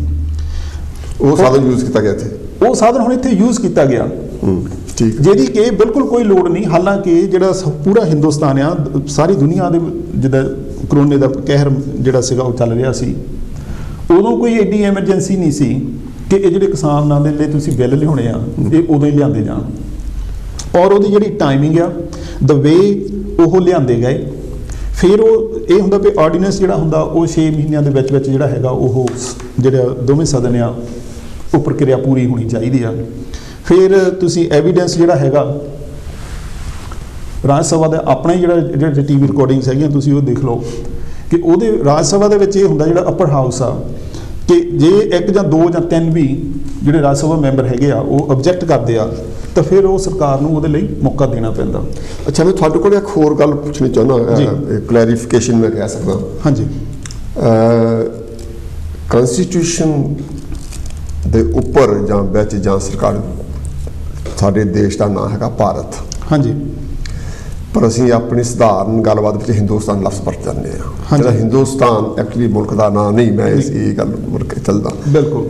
ਤੇ ਕਿਉਂਕਿ ਜੇ ਅਸੀਂ ਆਪਣੀ ਗੱਲਬਾਤ ਵਿੱਚ ਹਿੰਦੁਸਤਾਨ ਲਫ਼ਜ਼ ਵਰਤਾਂਗੇ ਤਾਂ ਫਿਰ ਜਿਹੜਾ ਉਹ ਰਾਮ ਰਾਜ ਬਣਾਉਣ ਤੋਂ ਰੋਇਆ, ਹਾਂਜੀ, ਅਸੀਂ ਉਹਦੀ ਸਪੋਰਟ ਕਰ ਰਹੇ ਇੰਡਾਇਰੈਕਟਲੀ। ਬਿਲਕੁਲ। ਇਸ ਕਰਕੇ ਸਾਨੂੰ ਗੁਰੇਜ਼ ਕਰਨਾ ਚਾਹੀਦਾ ਹਿੰਦੁਸਤਾਨ ਲਫ਼ਜ਼ ਵਰਤੋਂ। ਹਾਂਜੀ, ਤੁਸੀਂ ਕੀ ਕਰਦੇ? ਸੱਚੀ ਮੈਂ ਤਾਂ ਇਹੀ ਮੇਰੇ ਸਾਹਿਬ ਕਹਿਣਾ ਚਾਹੁੰਦਾ ਵੀ ਜਿਹੜੇ ਸੰਵਿਧਾਨਕ ਤੌਰ ਤੇ ਖੇਤੀ ਦਾ ਜਿਹੜਾ ਮਸਲਾ ਆ, ਕੋਈ ਵੀ ਜਿਹੜਾ ਇਸ਼ੂ ਆ, ਇਹ ਜਿਹੜੀਆਂ ਸੂਬਾ ਸਰਕਾਰਾਂ ਆ ਸੰਵਿਧਾਨ ਦੇ ਵਿੱਚ ਉਹਨਾਂ ਨੇ ਕਲੀਅਰਲੀ ਲਿਖਿਆ ਵੀ ਉਹਨਾਂ ਦਾ ਆ, ਤੇ ਇਹ ਜਾਣ ਕੇ ਜਿਹੜਾ ਇਹਨੂੰ ਕੇਂਦਰ ਨੇ ਆਪਣੇ ਹੱਥ 'ਚ ਲਿਆ ਵੀ ਜਿਹੜਾ ਸਾਡਾ ਫੈਡਰਲ ਢਾਂਚਾ ਆ ਉਹਨੂੰ ਅੰਡਰਮਾਈਨ ਕਰਨ ਦੀ ਗੱਲ ਹੈ। ਤੇ ਅਸੀਂ ਸਮਝਦੇ ਹਾਂ ਵੀ ਜਿਹੜਾ ਸੰਵਿਧਾਨ ਆ ਉਹ ਸਾਨੂੰ ਗਾਰੰਟੀ ਦਿੰਦਾ ਵੀ ਸਾਡਾ ਫੈਡਰਲ ਢਾਂਚਾ ਹੋਣਾ ਚਾਹੀਦਾ, ਤੇ ਇਹ ਜਿਹੜੀ ਸੈਂਟਰ ਦੀ ਗਵਰਨਮੈਂਟ ਹੈ ਇਹਨੇ ਮੇਰੇ ਮੰਨਣਾ ਵੀ ਇਹ ਸੰਵਿਧਾਨ ਦਾ ਵਿਰੋਧ ਕੀਤਾ ਇਸ ਗੱਲ ਤੇ। ਮੈਂ ਖੁਦ ਵੀ ਇਸ ਗੱਲ ਨੂੰ ਲੈ ਕੇ ਕਈ ਵਾਰੀ ਸੋਚਿਆ ਵੀ ਜਿਹੜਾ ਸਿਸਟਮ ਵਰਤਿਆ, ਜਿੱਦਾਂ ਉਹਨੂੰ ਬਿੱਲ ਲੈ ਕੇ ਆਉਂਦੇ, ਕਿਉਂਕਿ ਕਾਨੂੰਨ ਇੱਦਾਂ ਬਣਦੇ ਨਹੀਂ ਪਹਿਲਾਂ। ਹਾਂਜੀ, ਇੱਕ ਤਰੀਕਾ ਆ ਜਿਹੜਾ ਕਨਸਟੀਟਿਊਸ਼ਨ ਅਲਾਉ ਕਰਦਾ, ਉਸ ਤਰੀਕੇ ਨਾਲ ਕਾਨੂੰਨ ਬਣਨਾ ਚਾਹੀਦਾ। ਬਿਲਕੁਲ, ਅਗਰ ਉਸ ਤਰੀਕੇ ਨਾਲ ਬਣਦਾ ਤਾਂ ਇੰਨਾ ਰੌਲਾ ਨਹੀਂ ਸੀ ਪੈਣਾ, ਇੰਨਾ ਜਦੋਜਹਿਦ ਕਰਨ ਦੀ ਲੋੜ ਨਹੀਂ ਸੀ ਪੈਣੀ। ਹਾਂਜੀ, ਜਲਦੀ ਹੱਲ ਹੋ ਜਾਣਾ ਸੀ ਮਸਲਾ। ਅੱਛਾ ਬਰਦੀ ਸਾਹਿਬ, ਤੁਹਾਡੇ ਵੱਲ ਖੁਰਮ ਵਿੱਚ ਜਿਹੜੇ ਇਸ ਵੇਲੇ ਗੱਲ ਇਹ ਆ ਕਿ ਸਰਕਾਰ ਇਹ ਕਹਿ ਰਹੀ ਆ ਕਿ ਵੀ ਜਿਹੜੇ ਅਸੀਂ ਬਿੱਲ ਬਣਾਏ ਆ, ਜਿੱਦਾਂ ਆਮ ਸਰਕਾਰਾਂ ਕਾਨੂੰਨ ਹੋਣੀਆਂ ਲੋਕਾਂ ਦੀ ਭਲਾਈ ਦੇ ਵਾਸਤੇ, ਅਸੀਂ ਇਹ ਬਿੱਲ ਵੀ ਕਿਸਾਨਾਂ ਨੂੰ ਦੁੱਗਣੇ ਤਿੱਗਣੇ ਪੈਸੇ ਦਿਵਾਉਣ ਲਈ ਬਣਾਇਆ ਵੀ ਉਹਨੂੰ ਜਾਂ ਹੋਰ ਬੈਨੀਫਿਟ ਮਿਲਣਗੇ। ਪਰ ਤੁਹਾਨੂੰ ਕਿੱਦਾਂ ਇਹ ਮਹਿਸੂਸ ਹੁੰਦਾ ਵੀ ਸਰਕਾਰ ਕਿਸਾਨਾਂ ਦੇ ਖਿਲਾਫ ਕਾਨੂੰਨ ਕਿਉਂ ਬਣਾਉਗੀ? ਮੇਰਾ ਮੰਨਣਾ ਮਹੇਸ਼ ਜੀ ਇਹ ਆ ਵੀ ਇਹਨਾਂ ਨੇ MSP ਜਿਹੜੀ ਹੈਗੀ ਮਿਨੀਮਮ ਸੇਲ ਜਿਹੜੀ ਹੈ ਉਹ ਇਹਨਾਂ ਨੇ ਲਾਗੂ ਪਹਿਲਾਂ ਬਿਹਾਰ ਵਰਗੇ ਸੂਬਿਆਂ 'ਚ ਕਰਕੇ ਦੇਖਿਆ, UP ਵਰਗੇ ਸੂਬਿਆਂ 'ਚ ਕਰਤਾ। ਉਹ ਤੁਸੀਂ ਦੇਖਦੇ ਹੋ ਵੀ ਉੱਥੋਂ ਜਿਹੜੀ ਉੱਥੇ ਦਾ ਮਿਹਨਤਕਸ਼ ਲੋਕ ਆ ਉਹ ਪੰਜਾਬ ਵਿੱਚ ਜੇ ਇਹਨਾਂ ਦਾ ਹਾਲਤ ਇਹ ਦੂਰ ਕਰਨ ਦੇ ਨਾਲ ਉਹ ਚੰਗੇ ਹੋਣਾ ਹੁੰਦੇ ਜਾਂ ਉਹਨਾਂ ਦੀ ਬਿਹਤਰੀ ਹੁੰਦੀ, ਉਹ ਤਾਂ ਆ ਕੇ ਪੰਜਾਬ ਦੇ ਵਿੱਚ ਬਿਹਾਰ ਦੇ ਮਜ਼ਦੂਰ ਜਾਂ ਉੱਥੇ ਦੇ ਲੋਕ ਜਾਂ UP ਦੇ ਜਿਹੜੇ ਹੈਗੇ ਆ, ਜੇ ਇਹ ਵਧੀਆ ਹੁੰਦਾ ਜਿੱਦਾਂ ਇਹ ਕਰਦੇ ਆ, ਇਹਨਾਂ ਨੇ ਤਾਂ ਪਹਿਲਾਂ ਉੱਥੇ ਇੰਟਰੋਡਕਸ਼ਨ ਕਰਾਈ ਇਸ ਲੋਕ ਦੀ। ਮੇਰਾ ਮੰਨਣਾ ਵੀ ਇਹ ਜਿਹੜਾ ਇਹਨਾਂ ਕਿਸਾਨਾਂ ਦਾ, ਮਜ਼ਦੂਰਾਂ ਦਾ, ਸਾਰੀ ਵਰਕਿੰਗ ਕਲਾਸ ਦਾ ਜਿਹੜਾ ਉਹ ਨੁਕਸਾਨ ਹੋਣਾ ਵੱਡੇ ਰੂਪ 'ਚ। ਅੱਛਾ, ਆ ਜਿਹੜਾ ਹੁਣ ਮੋਰਚਾ ਚੱਲ ਰਿਹਾ, ਹਾਂਜੀ, ਇਹਦੇ ਵਿੱਚ ਇੱਕ ਖੂਬਸੂਰਤ ਗੱਲ ਕਹਿ ਲਓ ਜਾਂ ਜਿੱਤ ਕਹਿ ਲਓ, ਉਹ ਇਹ ਆ ਕਿ ਹਰ ਸਮਾਜ ਨੇ ਰਲ ਕੇ ਇਸ ਮੋਰਚੇ ਨੂੰ ਕਾਮਯਾਬ ਕੀਤਾ ਜਾਂ ਕਾਮਯਾਬ ਹੋਣ ਦੀ ਆਸ ਆ। ਹਰ ਇੱਕ, ਚਾਹੇ ਕਿਸਾਨ ਉਹ ਮਹਾਰਾਸ਼ਟਰ ਦਾ ਸੀਗਾ, ਚਾਹੇ ਉਹ UP ਦਾ, ਚਾਹੇ ਪੰਜਾਬ ਦਾ, ਪੰਜਾਬ ਨੇ ਲੀਡ ਕੀਤਾ। ਹਾਂਜੀ, ਜਿਹੜਾ ਇਹ ਯੂਨਿਟੀ ਆ, ਜਿਹੜੀ ਇਕੱਠ ਆ, ਇਹ ਬਣਿਆ ਰਹੂਗਾ। ਹਾਂਜੀ, ਇਹ ਬਣਿਆ ਰਹਿਣਾ ਕਰਕੇ ਇਹ ਲੋਕਾਂ ਦੀ ਜਿਹੜੀ ਹੈਗੀ ਉਹ ਲੋੜ ਬਣ ਗਈ ਆ। ਔਰ ਇਹੀ ਗੱਲ ਜਿਹੜੀ ਆਪਾਂ ਜਿੱਥੋਂ ਗੱਲ ਸ਼ੁਰੂ ਕੀਤੀ ਸੀ, ਹਾਂਜੀ, ਕਿ ਇਹ ਗੱਲ ਸਿਰਫ 3 ਕਾਨੂੰਨਾਂ ਦੀ ਨਹੀਂ ਹੈਗੀ, ਉਹਦੇ ਤੋਂ ਬਹੁਤ ਜ਼ਿਆਦਾ ਅੱਗੇ ਲੰਘ ਚੁੱਕੀ ਆ। ਹੁਣ ਜਿਹੜੇ ਸਿਰਫ 2 ਵਰਗ ਰਹਿ ਗਏ ਆ, ਇੱਕ ਉਹ ਵਰਗ ਆ ਜਿਹਨੇ ਲੁੱਟ ਹੋਣਾ, ਇੱਕ ਉਹ ਵਰਗ ਆ ਜਿਹਨੇ ਲੁੱਟਣਾ। ਠੀਕ ਹੈ। ਸੋ ਜਦੋਂ ਤੁਸੀਂ ਉਸ ਕਠਾਲੀ ਦੇ ਵਿੱਚ ਸਾਰਾ ਕੁਝ ਪਾਉਂਦੇ ਆ, ਉਹਦੇ ਵਿੱਚ ਤੁਹਾਡਾ ਜਾਤ, ਤੁਹਾਡੀ ਧਰਮ, ਤੁਹਾਡੇ ਵਿਚਾਰ, ਤੁਹਾਡੀਆਂ ਜਿਹਦੇ ਨਾਲ ਐਲੀਜੈਂਸ ਹੈਗੀਆਂ ਉਹ ਮੀਨਿੰਗਲੈਸ ਹੋ ਜਾਣੀਆਂ। ਸੋ ਮੇਰਾ ਖਿਆਲ ਜਿਹੜੀ ਹੁਣ ਦੀ ਮੌਜੂਦਾ ਕਿਸਾਨ ਲੀਡਰਸ਼ਿਪ ਹੈਗੀ ਆ, ਉਹਨਾਂ ਨੇ ਲੋਕਾਂ ਨੂੰ ਇਹ ਗੱਲ ਬਹੁਤ ਵਧੀਆ ਢੰਗ ਦੇ ਨਾਲ ਜਿਹੜੀ ਹੈਗੀ ਆ ਉਹ ਸਮਝਾ ਦਿੱਤੀ ਹੈਗੀ ਆ। ਔਰ ਇਹਦਾ ਇਹੀ ਕਾਰਨ ਹੈਗਾ ਕਿ ਜੋ ਉਸ ਲੀਡਰਸ਼ਿਪ ਨੂੰ ਰਿਸਪੌਂਸ ਮਿਲਿਆ, ਈਵਨ ਲੀਡਰਸ਼ਿਪ ਵੀ ਅੱਜ ਐਕਸੈਪਟ ਕਰਦੀ ਹੈ ਕਿ ਉਹਨਾਂ ਦੀ ਵੀ ਇਮੈਜੀਨੇਸ਼ਨ ਇਹ ਨਹੀਂ ਸੀ ਕਿ ਸਾਡਾ ਜਿਹੜਾ ਅੰਦੋਲਨ ਆ ਉਹ ਇਸ ਪੱਧਰ ਤੇ ਸਰਕਾਰ ਹਾਂਜੀ ਜਿਹੜੀਆਂ ਪ੍ਰੀਵੀਅਸ ਮੀਟਿੰਗਾਂ ਹੋਈਆਂ ਜੀ ਉਹ ਬਾਰ-ਬਾਰ ਇਹ ਕਹਿ ਰਹੀ ਆ ਕਿ ਬਈ ਤੁਸੀਂ ਜਿਹੜੀ ਵੀ ਤਬਦੀਲੀ ਕਰਨੀ ਚਾਹੋ ਇਹ ਕਰ ਦਿੰਦੇ ਆ, ਅਮੈਂਡਮੈਂਟਸ ਹਾਂਜੀ। ਅਸੀਂ ਕਰ ਦਿੰਦੇ ਆ, ਪਰ ਉਹ ਕਾਨੂੰਨ ਵਾਪਸ ਲੈਣ ਲਈ ਤਿਆਰ ਨਹੀਂ ਜੀ। ਮੈਂ ਐਕਚੁਅਲੀ ਜਾਣਨ ਦੀ ਕੋਸ਼ਿਸ਼ ਕਰਨੀ ਆ ਕਿ ਬਈ ਜੇ ਉਹ ਸਭ ਕੁਝ ਚੇਂਜ ਕਰਨ ਲਈ ਤਿਆਰ ਆ, ਜੇ ਅਮੈਂਡਮੈਂਟ ਕਰਨ ਲਈ ਤਿਆਰ ਆ, ਤਾਂ ਕਾਨੂੰਨ ਵਾਪਸ ਲੈਣ ਲਈ ਕਿਉਂ ਨਹੀਂ ਤਿਆਰ? ਜਾਂ ਉਹਨਾਂ ਨੂੰ ਕੀ ਵੱਡਾ ਖਤਰਾ ਲੱਗਦਾ ਕਾਨੂੰਨ ਵਾਪਸ ਲੈ ਕੇ, ਜਦ ਬਾਕੀ ਸਭ ਹਾਲਾਂਕਿ ਜੇ ਇਹ ਉਹਨਾਂ ਦੇ ਆਹ ਜਿਹੜਾ ਕਾਨੂੰਨ ਆ ਕਦੀ ਵੀ ਇੰਪਲੀਮੈਂਟ ਹੀ ਨਹੀਂ ਹੋਊਗਾ ਜੀ। ਜੇ ਇਹ ਤਬਦੀਲੀ ਕਰਨ ਵੀ ਤਿਆਰ ਹੋ ਹਾਂਜੀ। ਤਾਂ ਫਿਰ ਕਾਨੂੰਨ ਦਾ ਕੋਈ ਮਕਸਦ ਰਹਿ ਨਹੀਂ ਜਾਂਦਾ। ਹਾਂਜੀ। ਫਿਰ ਕਿਸਾਨ ਅਗਰੀਮੈਂਟ ਵੱਲ ਕਿਉਂ ਨਹੀਂ ਹੋ ਰਿਹਾ? ਉਹਦੇ ਮੇਰਾ ਖਿਆਲ ਦੋ ਜਿਹੜੀਆਂ ਗੱਲਾਂ ਹੈਗੀਆਂ। ਇੱਕ ਤਾਂ ਇਹ ਆ ਵੀ ਜਿਹੜੀ ਆਪਾਂ ਪਹਿਲਾਂ ਗੱਲ ਕਰਿਆ ਕਿ ਜਿਹੜਾ ਕਿਸੇ ਵੀ ਨੈਗੋਸ਼ੀਏਸ਼ਨ ਦੇ ਵਿੱਚ ਜਦੋਂ ਤੁਸੀਂ ਕੋਈ ਗੱਲਬਾਤ ਕਰਦੇ ਆ, ਉਹਦੇ 'ਚ ਵਿਸ਼ਵਾਸ ਹੋਣਾ ਬਹੁਤ ਜ਼ਿਆਦਾ ਜ਼ਰੂਰੀ ਆ। ਠੀਕ। ਇਸ ਵੇਲੇ ਜੋ ਮੋਦੀ ਸਰਕਾਰ ਕੋਲ ਸਾਰੇ ਨੂੰ ਘੱਟ ਚੀਜ਼ ਆ ਵਿਸ਼ਵਾਸ, ਉਹ ਵਿਸ਼ਵਾਸ ਦੀ ਆ। ਸੋ ਲੀਡਰਸ਼ਿਪ ਦੀ ਇਹ ਮੇਰੇ ਖਿਆਲ ਸਿਆਣਪ ਹੀ ਹੈਗੀ ਆ ਕਿ ਉਹ ਇਸ ਗੱਲ ਨੂੰ ਬੜਾ ਸੀਰੀਅਸਲੀ ਲੈ ਕੇ ਉਹ ਚੱਲਦੇ ਆ। ਦੂਸਰੀ ਗੱਲ ਇਹ ਹੈ ਕਿ ਜੇ ਇਹ ਜਿਹੜੇ ਤੁਸੀਂ ਰੱਦ ਕਰਦੇ ਆ ਜਾਂ ਉਹ ਕਹਿ ਦਿੰਦੇ ਨਹੀਂ ਜੀ ਅਸੀਂ ਅਮੈਂਡਮੈਂਟ ਕਰਦੇ ਨੇ, ਰੱਦ ਨਹੀਂ ਕਰਦੇ, ਠੀਕ ਆ, ਉਹਦੇ ਵਿੱਚ ਇਹਨਾਂ ਨੂੰ ਇਹ ਲੱਗਦਾ, ਉਹਨਾਂ ਦੀ ਦਿੱਕਤ ਇਹੀ ਆਉਂਦੀ ਆ ਕਿ ਜਿਹੜਾ ਕੁਝ ਅਸੀਂ ਪਿੱਛੇ ਕੀਤਾ ਸੋ ਸਾਨੂੰ ਉਹ ਵੀ ਸ਼ਾਇਦ ਅਨਡੂ ਕਰਨੇ ਪੈ ਜਾਣ। ਠੀਕ। ਹਾਂ, ਇੱਕ ਇਹਨਾਂ ਦਾ ਇਹ ਬਹੁਤ ਵੱਡਾ ਖਦਸ਼ਾ ਹੈਗਾ। ਦੂਸਰਾ ਜਿਹੜਾ ਸਭ ਤੋਂ ਵੱਡਾ ਪੁਆਇੰਟ ਹੈਗਾ, ਜਿੱਦਾਂ ਆਪਾਂ ਪਹਿਲਾਂ ਗੱਲ ਕੀਤੀ ਆ ਕਿ ਇਹ ਗੱਲ ਸਾਨੂੰ ਸਾਡੀ ਲੜਾਈ ਭਾਵੇਂ ਚਿਹਰਾ ਸਾਡੇ ਮੂਹਰੇ ਮੋਦੀ ਦਾ ਆ, ਪਰ ਉਹਦੇ ਪਿੱਛੇ ਇੱਕ ਵਿਚਾਰਧਾਰਾ ਆ, ਇੱਕ ਨੀਤੀ ਆ। ਔਰ ਜਿਹੜੀ ਕਿਸਾਨ ਲੀਡਰਸ਼ਿਪ ਆ ਉਹ ਇਹਨੂੰ ਬਹੁਤ ਚੰਗੀ ਤਰ੍ਹਾਂ ਸਮਝ ਚੁੱਕੀ ਆ। ਬਹੁਤ ਹੱਦ ਤੱਕ ਜਿਹੜੇ ਉਹਨਾਂ ਨੇ ਲੋਕਾਂ ਨੂੰ ਲਾਮਬੰਦੀ ਕਰਕੇ ਇਹ ਗੱਲ ਸਮਝਾ ਦਿੱਤੀ ਆ ਕਿ ਇਹ ਗੱਲ ਨਾਅਰਿਆਂ ਦੀ ਨਹੀਂ, ਇਹ ਗੱਲ ਨੀਤੀ ਦੀ ਆ। ਜਦੋਂ ਇਹ ਲੋਕਾਂ ਦੀ ਗੱਲ ਸਮਝ ਆ ਜਾਵੇ ਸੋ ਮੋਦੀ ਉਹਨਾਂ ਨੂੰ ਵੀ ਜਾਂ ਜਿਹੜੇ ਉਹਨਾਂ ਦੇ ਸਪੋਰਟਰ ਹੈਗੇ ਆ ਉਹਨਾਂ ਨੂੰ ਵੀ ਇਸ ਗੱਲ ਦਾ ਡਰ ਆ ਕਿ ਜੇ ਇਹ ਨੀਤੀ ਤਬਦੀਲ ਕਰਾਉਣ ਦੇ ਵਿੱਚ ਕਾਮਯਾਬ ਹੋ ਗਏ ਤਾਂ ਫਿਰ ਇਹ ਪਿੱਛੇ ਤੱਕ ਕਿੱਥੇ ਜਾ ਕੇ ਰੁਕੂਗਾ, ਇਹਦਾ ਨਹੀਂ ਪਤਾ, ਇਹਦਾ ਉਹਨਾਂ ਨੂੰ ਪਤਾ ਨਹੀਂ ਹੈਗਾ। ਸੋ ਇਸ ਕਰਕੇ ਉਹਨਾਂ ਲਈ ਇਹ ਬਹੁਤ ਜ਼ਿਆਦਾ ਵੱਡਾ ਸਟੇਕ ਹੈਗਾ।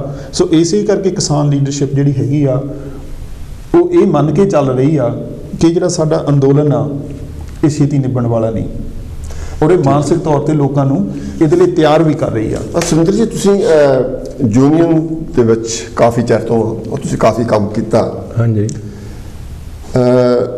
ਜਿਹੜਾ ਇਹ ਮੋਰਚਾ ਲੀਡ ਕਰ ਰਹੀ ਪੰਜਾਬ ਦਾ, ਇਹਨੂੰ ਵੀ ਯੂਨੀਅਨ ਦੇ ਜਿਹੜੇ ਲੀਡਰ ਉਹ ਕਰ ਰਹੇ ਆ, ਤੁਹਾਡਾ ਕੀ ਨਜ਼ਰੀਆ, ਕੀ ਤੁਸੀਂ ਸੋਚਦੇ ਆ ਵੀ ਇਹ, ਕਿਉਂਕਿ ਇਸ ਲਈ ਗੱਲ ਹੈਗੀ ਆ ਕਿ ਜਿਹੜੇ ਹੈਗੇ ਕਿਸਾਨ ਉਹ ਇੱਕ ਗੱਲ ਲੈ ਕੇ ਤੁਰੇ ਆ ਕਿ ਵੀ ਅਸੀਂ ਜਿਹੜੇ ਕਾਨੂੰਨ ਵਾਪਸ ਕਰਾਉਣੇ ਆ, ਹੋਰ ਕੋਈ ਗੱਲ ਨਹੀਂ ਕਰਨੀ।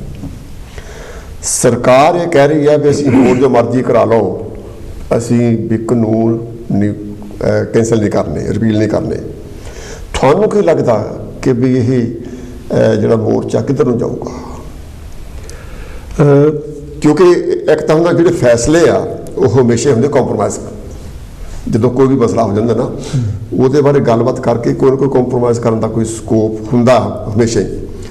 ਇਹ 'ਚ ਲੱਗਦਾ ਨਹੀਂ। ਔਰ ਜ਼ਿਆਦਾ ਤੌਰ ਤੇ ਜਿਹੜੀ ਗੱਲ ਮੈਂ ਆਪਣੇ ਵੱਲੋਂ ਕਹਿ ਦਿੰਦਾ ਕਿ ਜ਼ਿਆਦਾ ਤੌਰ ਤੇ ਲੋਕ ਇਸ ਹੱਕ 'ਚ ਆ ਵੀ ਉਹ ਬਿੱਲ ਵਾਪਸ ਲੈ ਜਾਣ। ਆਮ ਜ਼ਿਆਦਾ ਇਹ ਲੋਕ ਕਹਿੰਦੇ ਆ, ਪਰ ਸਰਕਾਰ ਜਿਹੜੇ ਮਿਨਿਸਟਰ ਉਹ ਇਹ ਕਹਿ ਰਿਹਾ ਕਿ ਵੀ ਨਹੀਂ, ਬਾਕੀ ਸਭ ਕੁਝ ਠੀਕ ਆ ਵੀ ਅਸੀਂ ਆਹ ਕਰ ਦਿੰਦੇ ਆ।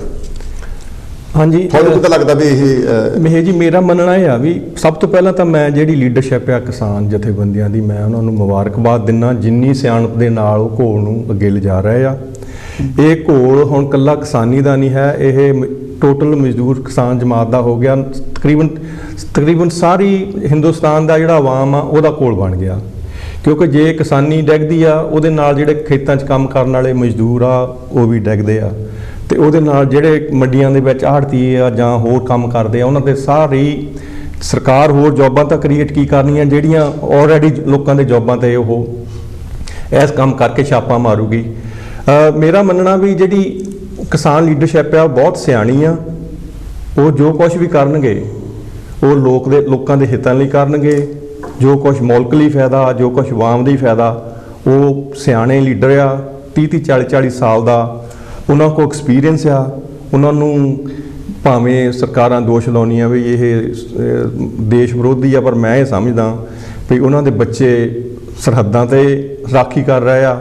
ਉਹ ਆਪਣੀ ਹੋਂਦ ਨੂੰ ਬਚਾਉਣ ਲਈ ਸੜਕਾਂ 'ਤੇ ਨਿਕਲੇ ਆ ਤੇ ਉਹ ਸਿਆਣੇ ਲੀਡਰ ਆ ਤੇ ਉਹਨਾਂ ਨੇ ਜੋ ਕੁਝ ਵੀ ਲੋਕਾਂ ਦੇ ਫਾਇਦੇ 'ਚ ਹੋਇਆ ਉਹ ਕਰਨਗੇ। ਮੇਰਾ ਤਾਂ ਠੀਕ।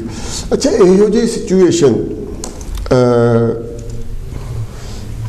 1907 ਵਿੱਚ ਵੀ ਹੋਈ ਸੀ।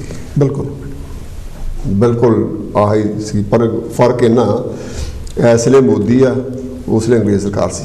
ਹਾਂਜੀ। ਪਰ ਬੰਗਾਲ ਦੇ ਲੋਕਾਂ ਨੇ ਉਸ ਵੇਲੇ ਸਿਆਣਪ ਦਿਖਾਈ। ਉਸ ਵੇਲੇ ਬੰਗਾਲ ਨੇ ਲੀਡ ਕੀਤੇ ਪ੍ਰੋਟੈਸਟ ਔਰ ਉਹਨਾਂ ਨੇ ਉਹ ਜਿੱਦਾਂ ਪੰਜਾਬੀ 'ਚ ਕਹਿੰਦੇ ਆ ਨੱਕ 'ਤੇ ਦਮ ਲਿਆ ਦਿੱਤਾ ਅੰਗਰੇਜ਼ਾਂ ਦੇ, ਤਾਂ ਉਹਨਾਂ ਨੇ ਵਾਪਸ ਉਹਨੂੰ ਕਰਨੇ ਪੈ ਸਕੇ। ਹਾਂਜੀ। ਕੀ ਜਿਹੜੀ ਮੂਵਮੈਂਟ ਚੱਲਦੀ ਆ ਉਹ ਸਟਰੋਂਗ ਇਨਫ ਗਵਰਨਮੈਂਟ ਵਾਸਤੇ? ਕੀ ਉਹ ਇੱਕ ਚੈਲੰਜ ਹੈ? ਬਿਲਕੁਲ ਚੈਲੰਜ ਹੈ ਜੀ। ਦੇਖੋ, ਇਹ ਜ਼ਰੂਰੀ ਨਹੀਂ ਹੁੰਦਾ ਕਿ ਤੁਸੀਂ ਮੂੰਹੋਂ ਹੀ ਮੰਨਣਾ ਹੁੰਦਾ ਕਿ ਅਸੀਂ ਡਰੇ ਹਾਂ। ਕਈ ਵਾਰੀ ਜਿਹੜੀ ਤੁਹਾਡੀ ਬੋਡੀ ਲੈਂਗੁਏਜ ਹੁੰਦੀ ਉਹੀ ਤੁਹਾਨੂੰ ਦੱਸ ਦਿੰਦੀ ਆ ਕਿ ਉਹ ਤੁਸੀਂ ਡਰੇ ਕਿ ਨਹੀਂ ਡਰੇ। ਸੋ ਜਿਹੜੀ ਮੇਰੇ ਖਿਆਲ ਸਰਕਾਰ ਹੈਗੀ ਉਹ ਇਸ ਵੇਲੇ ਕਾਫੀ ਸਮੱਸਿਆ ਦੇ ਵਿੱਚ ਹੈਗੀ ਆ। ਮੈਂ ਅੱਜ ਹੀ ਇੱਕ ਇੰਟਰਵਿਊ ਸੁਣ ਰਿਹਾ ਸੀਗਾ, ਜਿਹੜੇ 26 ਜਨਵਰੀ ਵਾਲੇ ਦਿਨ ਇੱਕ ਨੌਜਵਾਨ ਦੀ ਮੌਤ ਹੋਈ ਆ, ਨਵਰੀਤ ਸਿੰਘ। ਉਹਦੇ ਦਾਦਾ ਜੀ ਦੀ ਉਹ ਇੰਟਰਵਿਊ ਸੀ। ਮੇਰਾ ਖਿਆਲ ਇੰਨੀਆਂ ਹਾਰਡ ਪਰਿਸਥਿਤੀਆਂ ਦੇ ਵਿੱਚ ਵੀ ਉਹਨਾਂ ਦਾ ਅਡੋਲ ਰਹਿਣਾ ਔਰ ਇਸ ਮੋਰਚੇ ਬਾਰੇ ਉਹਨਾਂ ਦਾ ਜਿਹੜਾ ਗੱਲ ਉਹਨਾਂ ਨੇ ਅੱਜ ਕਹੀ ਉਹ ਮੈਨੂੰ ਬੜੀ ਵਧੀਆ ਲੱਗੀ। ਉਹ ਉਹਨਾਂ ਦੀ ਸੂਝ ਦਾ ਵੀ ਪ੍ਰਤੀਕ ਹੈਗੀ ਆ। ਉਹ ਕਹਿੰਦੇ ਵੀ ਅੰਦੋਲਨ ਜਿੰਨਾ ਲੰਮਾ ਹੋਊਗਾ ਉਨਾ ਹੀ ਦੇਸ਼ ਲਈ ਚੰਗਾ, ਅੰਦੋਲਨ ਜਿੰਨਾ ਛੋਟਾ ਹੋਊਗਾ ਉਨਾ ਹੀ ਮੋਦੀ ਲਈ ਚੰਗਾ। ਸੋ ਸੜਕਾਂ 'ਤੇ ਬਹਿਣਾ, ਇੱਦਾਂ ਦੀ ਕੜਕ ਦੀ ਠੰਡ 'ਚ ਬਹਿਣਾ, ਹੁਣ ਥੋੜ੍ਹੇ ਚਿਰਾਂ ਦੇ ਵਿੱਚ ਇਹ ਗਰਮੀ ਪਿੰਡਾਂ ਲੂਣ ਵਾਲੀ ਹੋ ਜਾਣੀ ਆ, ਉਸ ਮੌਸਮ ਦੇ ਲਈ ਤੁਸੀਂ ਤਿਆਰ ਹੋਣਾ ਇਹ ਸੌਖਾ ਕੰਮ ਨਹੀਂ ਹੈ। ਪਰ ਜਿਉਂ-ਜਿਉਂ ਇਹ ਮੋਰਚਾ ਜਿਹੜਾ ਹੈਗਾ ਇਹ ਭਖਦਾ ਜਾਣਾ, ਜਿਵੇਂ ਤੁਸੀਂ ਮਹਾਂ ਪੰਚਾਇਤਾਂ ਦੀ ਵੀ ਅਸੀਂ ਗੱਲ ਕਰਦੇ ਹਾਂ, ਜਿਵੇਂ ਇਹ ਦੂਸਰੇ ਸੂਬਿਆਂ ਦੇ ਵਿੱਚ ਫੈਲ ਰਹੀ ਆ, ਇਹਨੂੰ ਆਧਾਰ ਮਿਲ ਰਿਹਾ ਹੈਗਾ, ਲੋਕਾਂ ਦਾ ਸਮਰਥਨ ਮਿਲ ਰਿਹਾ ਹੈਗਾ ਔਰ ਲੋਕਾਂ ਦੇ ਜਿਹੜੇ ਬਹੁਤ ਸਾਰੇ ਵਰਗ ਹਾਲੇ ਤੱਕ ਮੋਬਿਲਾਈਜ਼ ਨਹੀਂ ਹੋਏ, ਇੱਧਰ ਨੂੰ ਨਹੀਂ ਤੁਰੇ, ਉਹ ਵੀ ਤੁਰਨ ਲੱਗ ਪਏ ਆ। ਅੱਛਾ, ਮਹਾਂ ਪੰਚਾਇਤਾਂ ਦਾ ਜਿਹੜਾ ਹੈਗਾ ਉਹਨਾਂ ਦਾ ਰੋਲ ਕੀ ਹੋਊਗਾ, ਕੀ ਕਰਨਗੇ? ਮਹਾਂ ਪੰਚਾਇਤਾਂ ਦਾ ਇਹ ਆ ਕਿ ਜਿੱਥੇ ਜਿਨ੍ਹਾਂ ਵੀ ਕਹਿ ਲਓ ਵੀ ਕੋਨਿਆਂ ਦੇ ਵਿੱਚ ਹਾਲੇ ਥੋੜਾ ਹਨੇਰਾ ਆ, ਅੱਛਾ, ਉਹ ਹਨੇਰੇ ਨੂੰ ਉਹ ਲੋਕ ਤਿਆਰ ਕਰਨਗੇ, ਹੋਰ ਲੋਕ ਉਹਨੂੰ ਤਿਆਰ ਕਰਨਗੇ, ਲੋਕਾਂ ਦੇ ਵਿੱਚ ਉਹ ਗੱਲ ਲੈ ਕੇ ਜਾਣੀ। ਕਰਕੇ ਜਿਹੜੀਆਂ ਕਿਸਾਨੀ ਲੀਡਰਸ਼ਿਪ ਦੇ ਕੋਲ ਜਿਹੜਾ ਹੈਗਾ ਉਹ ਮੀਡੀਆ ਨਹੀਂ ਹੈਗਾ ਜਿਹੜਾ ਮੋਦੀ ਕੋਲ ਹੈਗਾ। ਮੈਂ ਮਹਿਸੂਸ ਕਰਦਾ ਜੀ ਕਿ ਵੀ ਜਿਹੜੀ ਲੀਡਰਸ਼ਿਪ ਆ, ਹਾਂਜੀ, ਥੋੜਾ ਜਿਹਾ 1-2% ਮੈਂ ਸੋਚਦਾ ਕਿ ਉਹਨਾਂ ਨੂੰ ਥੋੜ੍ਹਾ ਜਿਹਾ ਹੋਰ ਕੇਅਰਫੁਲ ਹੋਣ ਦੀ ਲੋੜ ਆ। ਕਿ ਜਿੱਦਾਂ 26 ਜਨਵਰੀ ਨੂੰ ਜਿਹੜਾ ਝੰਡਾ ਲਹਿਰਾਇਆ ਗਿਆ ਜੀ ਲਾਲ ਕਿਲੇ ਤੇ, ਹਾਂਜੀ, ਉਹਨੇ ਮੋਰਚੇ ਨੂੰ ਕਾਫੀ ਸੱਟ ਮਾਰੀ। ਬਿਲਕੁਲ। ਰਕੇਸ਼ ਡਕੈਤ ਦੀ ਜਿਹੜੀ ਕਾਰਗੁਜ਼ਾਰੀ ਵਧੀਆ ਹੋਣ ਕਰਕੇ ਜਿਹੜਾ ਮੋਰਚਾ ਫਿਰ ਆਪਣਾ ਆਪ ਨੂੰ ਸੰਭਲ ਗਿਆ, ਉਹਨੇ ਸਟਰੋਂਗ ਫੇਰ ਹੋ ਗਿਆ। ਬਿਲਕੁਲ, ਹਾਂਜੀ। ਤੇ ਉਸ ਹਾਦਸੇ ਨੂੰ ਤੁਸੀਂ ਉਹਨੂੰ ਹਾਦਸਾ ਕਹਿੰਦੇ ਆ ਜਾਂ ਉਹ ਪਲਾਨਡ ਮੂਵ ਸੀ? ਮੈਨੂੰ ਤਾਂ ਇਹ ਲੱਗਦਾ ਵੀ ਜੋ ਉਹਦੇ ਨਿਸ਼ਾਨੀਆਂ ਬਾਹਰ ਆਈਆਂ, ਜਿਸ ਉਹਦਾ ਸਾਰਾ ਘਟਨਾਕ੍ਰਮ ਜੋ ਹੋਇਆ ਉਹ ਬਿਨਾਂ ਪਲਾਨਿੰਗ ਤੋਂ ਨਹੀਂ ਸੀ ਹੋ ਸਕਦਾ। ਇਹਦੀਆਂ ਵੀ ਚਲੋ ਹੁਣ ਆਪਣੇ ਕੋਲ ਸਮਾਂ ਉਨਾ ਕੁ ਹੈਗਾ, ਇਹਦੀਆਂ ਵੀ ਜਿਹੜੀਆਂ ਜੜ੍ਹਾਂ ਹੈਗੀਆਂ ਇਹ ਜਦੋਂ ਹਾਲੇ ਜਿਹੜੀ ਸੰਘਰਸ਼ ਜਿਹੜਾ ਸੀਗਾ, ਮੋਰਚਾ ਸੀਗਾ, ਉਹ ਹਾਲੇ ਪੰਜਾਬ 'ਚ ਹੀ ਸੀ। ਉਹ ਇੱਕ ਧਿਰ ਉਦੋਂ ਹੀ ਉੱਭਰਨ ਲੱਗ ਪਈ ਸੀ ਜਿਹੜੀ ਇਹਨੂੰ ਆਪਣੇ ਸਿਆਸੀ ਹਿੱਤਾਂ ਦੇ ਲਈ ਵਰਤਣਾ ਚਾਹੁੰਦੀ ਸੀ। ਠੀਕ ਹੈ। ਉਹ ਉਹਨਾਂ ਨੂੰ ਮੌਕਾ ਮਿਲ ਗਿਆ। ਜੇ ਤੁਸੀਂ ਜੋਗਿੰਦਰ ਸਿੰਘ ਅਗਰਾਹਾਂ ਨੂੰ ਸੁਣੋ, ਉਹਨਾਂ ਨੂੰ ਇਹ ਲੱਗਦਾ ਸੀ ਕਿ ਇਹ ਸਾਡੇ ਲਈ ਬਹੁਤ, ਇਹਨੂੰ ਸਾਂਭਣਾ ਬਹੁਤ ਵੱਡਾ ਚੈਲੰਜ ਹੋਊਗਾ, ਜਿਹੜਾ ਕਿ ਉਹਨਾਂ ਦਾ ਥੋੜਾ ਜਿਹਾ ਖਦਸ਼ਾ ਉਹਨਾਂ ਨੇ ਅਸੈਸ ਕਰ ਲਿਆ ਸੀ। ਠੀਕ। ਪਰ ਮੈਂ ਇਹਨੂੰ ਇਹ ਚਾਹੁੰਦਾ ਕਿ ਇਹ ਘਟਨਾ ਜਿਹੜੀ ਸੀਗੀ, ਘਟਨਾ ਸੀ ਜਾਂ ਦੁਰਘਟਨਾ ਸੀ, ਮੈਂ ਇਹਨੂੰ ਦੁਰਘਟਨਾ ਸਮਝਦਾ। ਕਿਸਾਨੀ ਲੀਡਰਸ਼ਿਪ ਨੇ ਮੁੜ ਕੇ ਮੋਰਚੇ ਨੂੰ ਜਿਹੜਾ ਹੈਗਾ ਅੰਦੋਲਨ ਨੂੰ ਉਹ ਰਾਹ ਤੇ ਲੈ ਆਂਦਾ। ਉਹਨੂੰ ਮੁੜ ਕੇ ਉਨਾ ਤਕੜਾ ਕਰ ਲਿਆ, ਉਦੋਂ ਵੀ ਜ਼ਿਆਦਾ ਤਕੜਾ ਹੋ ਗਿਆ ਉਹ। ਉਦੋਂ ਵੀ ਜ਼ਿਆਦਾ ਤਕੜਾ ਹੋ ਗਿਆ। ਸੋ ਮੇਰਾ ਖਿਆਲ ਇਸ ਵੇਲੇ ਸਾਨੂੰ ਇਸ ਗੱਲ ਤੇ ਸਟ੍ਰੈਸ ਨਹੀਂ ਦੇਣਾ ਚਾਹੀਦਾ ਕਿ ਉਹ ਕੀ ਹੈਗਾ ਕਰਕੇ ਇਹ ਵਨ ਆਫ ਦਾ ਜਿਹੜੀ ਹੈਗੀ ਆ ਉਹ ਪੜਾਅ ਆ ਜਾਂ ਸਟੈਪ ਸੈਟਬੈਕ ਹੈਗੀ ਆ ਕਿ ਜਦੋਂ ਵੀ ਕੋਈ ਮੂਵਮੈਂਟ ਚੱਲਦੀ ਆ ਉਹਦੇ ਵਿੱਚ ਜਿਹੜਾ ਤੁਹਾਡਾ ਵਿਰੋਧੀ ਆ ਉਹਨੇ ਵੀ ਤੁਹਾਡੇ ਤੇ ਵਾਰਤਾ ਕਰਨਾ ਹੀ ਆ। ਸੋ ਕਿਸੇ ਵੀ ਇਹ ਇੱਕ ਇੱਦਾਂ ਦਾ ਇਨਸੀਡੈਂਟ ਸੀ ਜੀ, ਦੁਰਘਟਨਾ ਕਹਿ ਲਓ, ਹਾਂਜੀ ਇੱਦਾਂ ਦੀ ਸੀ ਕਿ ਜਿਹਨੇ ਪੂਰੇ ਦੁਨੀਆ 'ਚ ਇੱਕ ਦੱਸਿਆ ਵੀ ਆ ਵੀ ਹੋਇਆ। ਬਿਲਕੁਲ। ਔਰ ਜਦੋਂ ਆ ਜਿਹੜਾ ਮੋਰਚਾ ਇਹ ਇੰਨਾ ਇੰਪੋਰਟੈਂਟ ਆ, ਇਹ ਹਿਸਟਰੀ ਬਣਨੀ ਹੈ। ਹਾਂਜੀ। ਇਹ ਲਿਖਿਆ ਜਾਣਾ, ਕਿਤਾਬਾਂ ਲਿਖੇ ਜਾਣੇ ਇੱਥੇ। ਬਿਲਕੁਲ ਜਦੋਂ ਕਿਤਾਬਾਂ ਲਿਖੇ ਜਾਣੇ ਤਾਂ ਉਹ ਝੰਡਾ ਲਹਿਰਾਏ ਉਹ ਵੀ ਲਿਖਿਆ ਜਾਣਾ ਵਿੱਚ। ਬਿਲਕੁਲ। ਉਹ ਰਾਈਟ ਤੇ ਡਿਪੈਂਡ ਕਰਦਾ ਉਹ ਕਿਹੜੇ ਪਾਸੇ ਨੂੰ ਲਿਖਦਾ। ਹਾਂਜੀ। ਵੀ ਕੀ ਵੀ ਮੁਲਕ ਵਿੱਚ ਸਿੱਖਾਂ ਦਾ ਰਾਜ ਹੋ ਗਿਆ ਕਿਸਾਨਾਂ ਦਾ, ਜਾਂ ਵੀ ਉਹ ਇੱਕ ਸ਼ਰਾਰਤ ਸੀ। ਇਹ ਜਿਹੜਾ ਨਿਰਣਾ ਕਰਨਾ ਇਹ ਬਹੁਤ ਡਿਫਿਕਲਟ ਲੱਗਦਾ ਮੈਨੂੰ ਇਸ ਵੇਲੇ। ਹਾਂਜੀ, ਇਸ ਵੇਲੇ ਲੱਗਦਾ, ਪਰ ਜਿਹੜਾ ਇਤਿਹਾਸ ਆ ਜਦੋਂ ਇਤਿਹਾਸਕਾਰ ਇਹਦੇ ਲਿਖਣਗੇ, ਜਿਹੜੇ ਪੜ੍ਹਨ ਵਾਲੇ ਇਹਨੂੰ ਪੜ੍ਹਨਗੇ, ਉਦੋਂ ਜਿਹੜੇ ਹੁਣ ਗਾਲਾਂ ਕੱਢਣ ਵਾਲੇ ਆ ਇੱਕ ਪਾਸੇ ਜਾਂ ਦੂਏ ਪਾਸੇ, ਉਹ ਉਹਨਾਂ ਤੋਂ ਬਿਨਾਂ ਇਸ ਗੱਲ ਨੂੰ ਅਸੈਸ ਕਰਨਗੇ ਤਾਂ ਉਹ ਇਹਦਾ ਫੈਸਲਾ ਜਿਹੜਾ ਹੈਗਾ ਉਹ ਚੰਗੀ ਤਰ੍ਹਾਂ ਉਹ ਕਰ ਸਕਣਗੇ ਕਿ ਇਹ ਜਿਹੜੀ ਗੱਲ ਸੀਗੀ, ਘਟਨਾ ਜਿਹੜੀ ਸੀਗੀ, ਉਹ ਕਿੱਦਾਂ ਪਲਾਨ ਹੋਈ ਔਰ ਕਿੱਦਾਂ ਇਹਨੇ ਜਿਹੜੀ ਹੈਗੀ ਆ ਉਸ ਮੂਵਮੈਂਟ ਨੂੰ ਜਿਹੜੀ ਹੈਗੀ ਢਾਲ ਲਾਈ ਹੈਗੀ ਆ। ਅੱਛਾ ਸੁਰਿੰਦਰ ਜੀ, ਇਸ ਵੇਲੇ ਜਿਹੜਾ ਮੋਰਚਾ ਉਹ ਬਹੁਤ ਜ਼ਿਆਦਾ ਭਖਿਆ ਹੋਇਆ। ਹਾਂਜੀ। ਕੱਲੇ ਬੱਚੇ ਨੂੰ ਪਤਾ ਪੂਰੇ ਇੰਡੀਆ 'ਚ ਵੀ ਕਿਸਾਨ ਮੋਰਚਾ, ਚਾਹੇ ਉਹਨੂੰ ਇਹ ਪਤਾ ਹੋਵੇ ਜਾਂ ਨਾ ਕਿ ਵਿੱਚੋਂ ਨਿਕਲਣਾ ਕੀ ਆ, ਪਰ ਉਹਨੂੰ ਇਹ ਪਤਾ ਵੀ ਕਿਸਾਨ ਮੋਰਚਾ ਲੱਗਾ ਵੀ ਕਿਉਂ ਲੱਗਾ, ਇਹਦੇ ਬਾਰੇ ਉਹ ਜਾਣਦੇ ਆ। ਹੁਣ ਜਿਹੜਾ ਨਵਾਂ ਮੂਵ ਸ਼ੁਰੂ ਕੀਤਾ ਕਿਸਾਨ ਮੋਰਚੇ ਨੇ ਉਹ ਇਹ ਆ ਕਿ ਟਰਾਂਸਪੋਰਟ ਰੁਕੋ, ਰੇਲਾਂ ਰੁਕੋ। ਇਹ ਇੱਕ ਹੋਰ ਪ੍ਰੈਸ਼ਰ ਵਧਾਉਣ ਦੀ ਗੱਲ ਸੀ ਸਰਕਾਰ ਤੇ। ਤੁਹਾਨੂੰ ਕੀ ਲੱਗਦਾ ਕਿ ਵੀ ਇਸ ਪ੍ਰੈਸ਼ਰ ਦੇ ਨਾਲ ਸਰਕਾਰ ਤੇ ਕੋਈ ਇਫੈਕਟ ਪਊਗਾ, ਅਸਰ ਪਊਗਾ, ਜਾਂ ਤੁਹਾਨੂੰ ਲੱਗਦਾ ਵੀ ਇਹਨੂੰ ਵੀ ਅਣਗਹਿਲੀ ਕਰ ਜੂਗੀ ਸਰਕਾਰ? ਇਹ ਮੇਰਾ ਮੰਨਣਾ ਹੈ ਜੀ ਇਹ ਆ ਵੀ ਜਦੋਂ ਲੋਕ ਪ੍ਰੈਸ਼ਰ ਪਾਉਂਦੇ ਆ ਸਰਕਾਰਾਂ ਤੇ ਤਾਂ ਪ੍ਰੈਸ਼ਰ ਸਰਕਾਰਾਂ ਭਾਵੇਂ ਮੰਨਣ, ਲੋਕਾਂ 'ਚ ਨਾ ਮੰਨਣ, ਪਰ ਉਹਨਾਂ ਜਿੱਦਾਂ ਸਾਥੀ ਨਵਦੀਪ ਨੇ ਕਿਹਾ ਵੀ ਉਹਨਾਂ ਦੀ ਬੋਡੀ ਲੈਂਗੁਏਜ ਦੱਸਦੀ ਆ ਵੀ ਇਹ ਜਿਹੜਾ ਮੋਰਚਾ ਇਹਨੇ ਜਿਹੜੀ ਸਰਕਾਰ ਆ ਉਹਨੂੰ ਅੰਦਰੋਂ ਹਿਲਾ ਆ। ਤੇ ਉਹ ਸਾਥੀਆਂ ਦਾ ਜਿੱਦਾਂ ਮੈਂ ਪਹਿਲਾਂ ਮੰਨਿਆ ਵੀ ਅਸੀਂ ਉਹਨਾਂ ਕੋਲ ਤਜਰਬਾ ਬਹੁਤ ਆ, ਉਹਨਾਂ ਨੇ ਇਸ ਘੋਲ ਨੂੰ ਕਿੱਦਾਂ ਲੋਕਾਂ ਦੇ ਹੱਕ ਲਈ ਵਰਤਣਾ ਇਹ ਉਹਨਾਂ ਤੇ ਹੀ ਆ। ਤੇ ਮੇਰਾ ਮੰਨਣਾ ਵੀ ਇਹ ਅਫੈਕਟ ਕਰੂਗਾ। ਹਾਂਜੀ ਹਾਂ, ਮੈਂ ਕੱਲ ਜ਼ਰੂਰ ਆਪਾਂ ਦੋਨਾਂ ਨੂੰ ਇਹ ਕਹਿਣਾ ਚਾਹੁੰਦਾ ਕਿ ਵੀ ਹੋ ਸਕਦਾ ਕੋਈ ਪੁਆਇੰਟ ਮੈਂ ਨਾ ਕਵਰ ਕਰਾਂ, ਜੇ ਤੁਹਾਡੇ ਮਨ 'ਚ ਕੋਈ ਆਵੇ ਕੋਈ ਗੱਲ ਕਰਨ ਨੂੰ ਤਾਂ ਆਪਾਂ ਉਹ ਕਰ ਸਕਦੇ ਹਾਂ। Sure. ਬਿਲਕੁਲ। ਅੱਛਾ, ਸਰਕਾਰ ਕਾਨੂੰਨ ਵਾਪਸ ਨਹੀਂ ਲੈ ਰਹੀ, ਕਿਸਾਨ ਘੱਟ ਲਈ ਮੰਨਣ ਨੂੰ ਤਿਆਰ ਨਹੀਂ।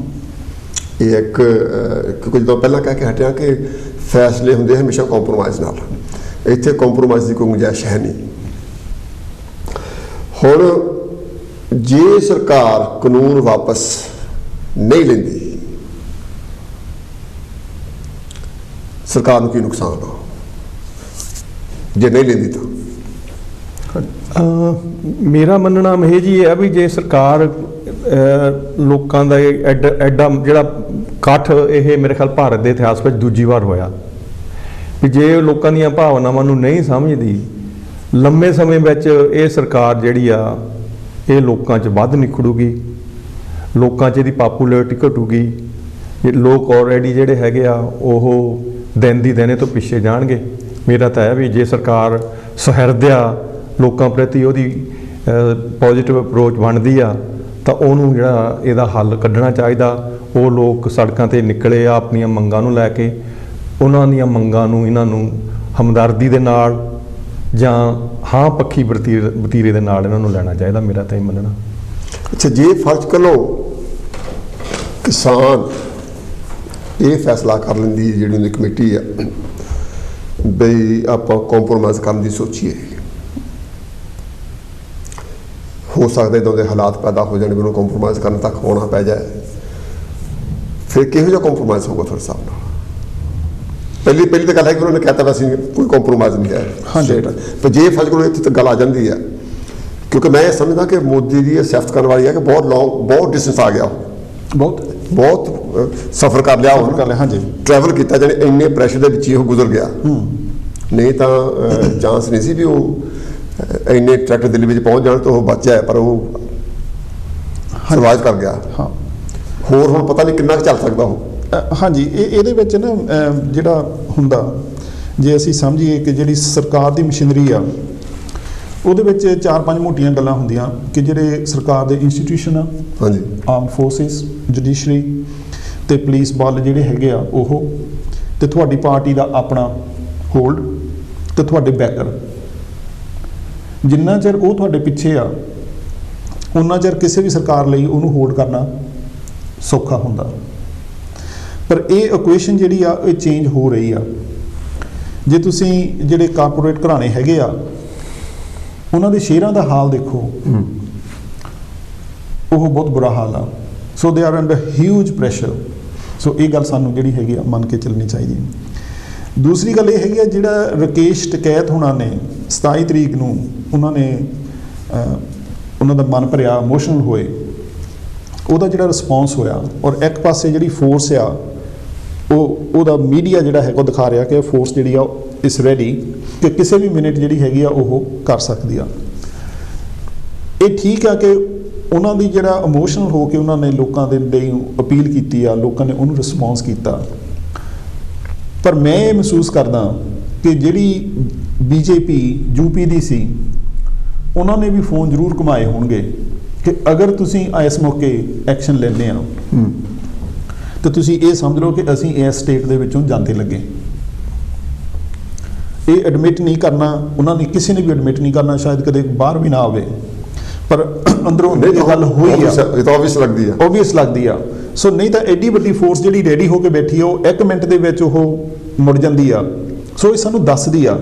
ਸੋ ਜਿੱਦਾਂ ਅਸੀਂ ਆਪਾਂ ਗੱਲ ਕਰਕੇ ਹਟੇ ਆ ਪਹਿਲਾਂ ਕਿ ਜਿਹੜੇ ਸਰਕਮਸਟੈਂਸ਼ੀਅਲ ਐਵੀਡੈਂਸ ਹੈਗੇ ਆ ਉਹ ਸਾਰੇ ਇਸ ਗੱਲ ਨੂੰ ਇੰਡੀਕੇਟ ਕਰ ਰਹੇ ਆ ਕਿ ਜਿਹੜੀ ਸਰਕਾਰ ਆ ਉਹ ਅੰਡਰ ਪ੍ਰੈਸ਼ਰ ਆ। ਦੂਸਰੀ ਗੱਲ ਇਹ ਆ ਕਿ ਇਹ ਜੇ ਤੁਸੀਂ ਹਿਸਟਰੀ ਦੇਖਦੇ ਆ, ਜਿੱਥੇ ਸਰਕਾਰਾਂ ਨੂੰ ਲੱਗਦਾ ਕਿ ਸਾਡਾ ਜਿਹੜਾ ਵੱਡਾ ਏਜੰਡਾ ਆ ਉਹ ਅਸੀਂ ਲਾਗੂ ਕਰਨਾ, ਜਿਹੜੀ ਆਪਾਂ ਪਹਿਲਾਂ ਗੱਲ ਕਰਕੇ ਹਟੇ ਕਿ ਜਿਹੜੀ ਹੁਣ ਦੀ ਮੋਦੀ ਸਰਕਾਰ ਆ ਜਿਹਦਾ ਇਹ ਏਜੰਡਾ ਆ ਕਿ ਇੱਕ ਝੰਡਾ, ਇੱਕ ਵਿਧਾਨ ਤੇ ਇੱਕ ਸੰਵਿਧਾਨ, ਜਿਹੜੀ ਵਾਲੀ ਗੱਲ ਉਹ ਕਰਦੇ ਆ ਕਿ ਸਾਰਾ ਕੁਝ ਮਲੀਆ ਮੇਟ ਕਰ ਦੇਣਾ। ਠੀਕ ਆ, ਜੇ ਉਹਨੂੰ ਇਹ ਲੱਗਦਾ ਕਿ ਜੇ ਸਾਡਾ ਸਰਕਾਰ 'ਚ ਰਹਿਣਾ ਜ਼ਰੂਰੀ ਆ, ਜੇ ਸਾਨੂੰ ਇੱਥੇ ਕੰਪਰੋਮਾਈਜ਼ ਵੀ ਕਰਨਾ ਪੈ ਗਿਆ, ਅਸੀਂ ਇਹਦੇ 'ਤੇ ਕੰਪਰੋਮਾਈਜ਼ ਇਹ ਮਸਲਾ ਇੰਨਾ ਵੈਲਤੀ ਸਾਹਿਬ, ਇਹਨੂੰ ਆਪਾਂ ਜਿੰਨਾ ਮਰਜ਼ੀ ਡਿਸਕਸ ਕਰ ਸਕਦੇ ਹਾਂ। ਬਹੁਤ ਕੁਛ ਮੇਰੇ ਕੋਲ ਬਹੁਤ ਕੁਛ ਪੁੱਛਣ ਨੂੰ, ਤੁਹਾਡੇ ਕੋਲ ਬਹੁਤ ਕੁਛ ਕਹਿਣ ਨੂੰ। ਆਪਾਂ ਰਹਿੰਦੇ ਇੰਗਲੈਂਡ ਦੇ ਵਿੱਚ, ਹਾਂਜੀ, ਜਿਹੜੇ ਇੱਥੇ ਲੋਕ ਹੈਗੇ ਆ, ਚਾਹੇ ਉਹ ਮੀਡੀਆ ਜੀ, ਕੋਈ ਜਿਹੜਾ ਕੰਸ਼ੀ ਟੀਵੀ ਆ, ਇਹ ਬਿਲਕੁਲ ਫੇਰ ਚੱਲਦਾ, ਇਹ ਪੱਖਵਾਜੀ ਦੀ ਗੱਲ ਨਹੀਂ ਕਰਦਾ। ਜੇ ਸਰਕਾਰ ਗਲਤ, ਸਰਕਾਰ ਨੂੰ ਗਲਤ ਕਹਿੰਦਾ, ਜੇ ਕੋਈ ਲੋਕ ਗਲਤ, ਕੋਈ ਲੋਕਾਂ ਨੂੰ ਗਲਤ ਕਹਿੰਦਾ। ਜਿਹੜੇ ਲੋਕ ਹੈਗੇ ਆ ਇੰਗਲੈਂਡ ਦੇ ਜਾਂ ਜਿਹੜੇ ਭਾਰਤ ਨਹੀਂ ਰਹੇ, ਉਹਨਾਂ ਨੂੰ ਕਿਹੋ ਜਿਹਾ ਐਟੀਟਿਊਡ ਅਡਾਪਟ ਕਰਨਾ ਚਾਹੀਦਾ, ਉਹਨਾਂ ਦਾ ਰਵੱਈਆ ਕਿਹੋ ਜਿਹਾ ਹੋਣਾ ਚਾਹੀਦਾ ਇਸ ਮੋਰਚੇ ਪ੍ਰਤੀ? ਮੇਰਾ ਮੰਨਣਾ ਹੈ ਜੀ ਵੀ ਜਿਹੜੇ ਇੰਡੀਆ ਦੇ ਵਿੱਚ ਉਹ ਸਾਡੇ ਭਾਈ ਭਰਾ ਸੰਘਰਸ਼ ਵਿੱਚ ਆ, ਉਹਨਾਂ ਨਾਲ ਸਾਡਾ ਜਿਹੜਾ ਬਹੁਤ ਲਾਗੇ ਦਾ ਰਿਸ਼ਤਾ, ਜੇ ਉਹ ਸਫ਼ਰ ਕਰਦੇ ਆ, ਉਹਨਾਂ ਨੂੰ ਕੋਈ ਤਕਲੀਫ ਹੁੰਦੀ, ਉਹ ਸਾਡੇ ਅਸਰਅੰਦਾਜ਼ ਹੁੰਦੀ ਆ। ਇਸ ਕਰਕੇ ਅਸੀਂ ਮਹਿਸੂਸ ਕਰਦੇ ਹਾਂ ਵੀ ਜਿਹੜਾ ਕਿਸਾਨ ਮੋਰਚਾ ਜਾਂ ਇਹ ਲੋਕ ਮੋਰਚਾ ਕਹਿ ਲਓ, ਇਹ ਲੋਕਾਂ ਦੀ ਹੱਕਾਂ ਨੂੰ ਬਚਾਉਣ ਦੀ ਪ੍ਰਤੀਨਿਧਤਾ ਕਰਦਾ ਆ, ਤੇ ਸਾਡੀ ਜਿਹੜੀ ਜੈ ਜਗਤੀ ਆ ਜਾਂ ਜਿਹੜੀ ਸਾਡੀ ਹਮਦਰਦੀ ਆ ਉਹ ਮੋਰਚੇ ਨਾਲ ਆ, ਕਰਕੇ ਸਾਡੇ ਭੈਣ ਭਰਾ ਆ ਜਿਹੜੇ ਇਹ ਨਾਲ ਅਫੈਕਟ ਹੋਣੇ ਆ। ਨਵਦੀਪ ਸਿੰਘ ਜੀ, ਤੁਸੀਂ ਕੀ? ਹਾਂਜੀ, ਮੈਂ ਬਹੁਤ ਹੱਦ ਤੱਕ ਜਿਹੜਾ ਹੈਗਾ ਉਹ ਬਹੁਤ ਹੱਦ ਤੱਕ ਹੀ ਸਾਰਾ ਇਹਨਾਂ ਨਾਲ ਸਹਿਮਤ ਹੈਗਾ। ਪਰ ਮੈਨੂੰ ਇਹ ਲੱਗਦਾ ਕਿ ਜਿਹੜਾ ਵਿਦੇਸ਼ੀ ਮੀਡੀਆ ਹੈਗਾ ਨਾ, ਉਹਦਾ ਹੁਣ ਤੱਕ ਦਾ ਰੋਲ ਬੜਾ ਨੈਗੇਟਿਵ ਰਿਹਾ। ਠੀਕ, ਉਹਨਾਂ ਨੇ ਸਿਰਫ ਇਹ ਤਾਂ ਦਿਖਾਇਆ ਕਿ ਫਲਾਣੇ ਥਾਂ ਲੰਗਰ ਚੱਲਦੇ ਆ, ਇੰਨੀਆਂ ਟਰਾਲੀਆਂ ਹੋ ਗਈਆਂ, ਜੇ ਹੋ ਗਿਆ, ਪਰ ਜਿੱਥੇ ਲੋਕਾਂ ਨੂੰ ਐਜੂਕੇਟ ਕਰਨ ਵਾਲੀ ਗੱਲ ਸੀ ਨਾ, ਉੱਥੇ ਕਿਤੇ ਮੀਡੀਆ ਉਹ ਉੱਕ ਗਿਆ, ਉਹ ਜਾਣੇ 'ਚ ਉੱਕਿਆ ਜਾਂ ਉਹ ਪੂਰੀ ਸੋਚ ਸਮਝ ਦੇ ਨਾਲ ਜਿਹੜਾ ਉੱਕਿਆ ਹੈਗਾ। ਸੋ ਇੱਕ ਤਾਂ ਮੀਡੀਆ ਨੂੰ ਆਪਣਾ ਜਿਹੜਾ ਰੋਲ ਹੈਗਾ ਉਹ ਰਿਵਿਊ ਜ਼ਰੂਰ ਕਰਦੀ ਹੈਗੀ ਆ। ਮੈਂ ਕਿਸੇ ਨੂੰ ਇੱਕ ਨੂੰ ਨਹੀਂ ਕਹਿੰਦਾ ਹੈਗਾ, ਮੇਰਾ ਜਨਰਲੀ ਇਹ ਹੈਗਾ ਜਿਹੜਾ ਕਿ ਮੈਂ ਮਹਿਸੂਸ ਕਰਦਾ। ਅਸੀਂ ਕੋਸ਼ਿਸ਼ ਇਹ ਕੀਤੀ ਜਿਨ੍ਹਾਂ ਨੇ ਵੀ ਪ੍ਰੋਗਰਾਮ ਕੀਤੇ, ਅਸੀਂ ਉਹਨੂੰ ਕਾਫੀ ਧਿਆਨ ਨਾਲ ਉਨੀ ਕੀ ਗੱਲ ਕੀਤੀ ਜਿੰਨੀ ਕਿ ਸਾਨੂੰ ਪਤਾ ਲੱਗਦੀ ਸੀ, ਜਿੰਨੀ ਸਹੀ ਸਮਝਦੇ ਸੀਗੇ।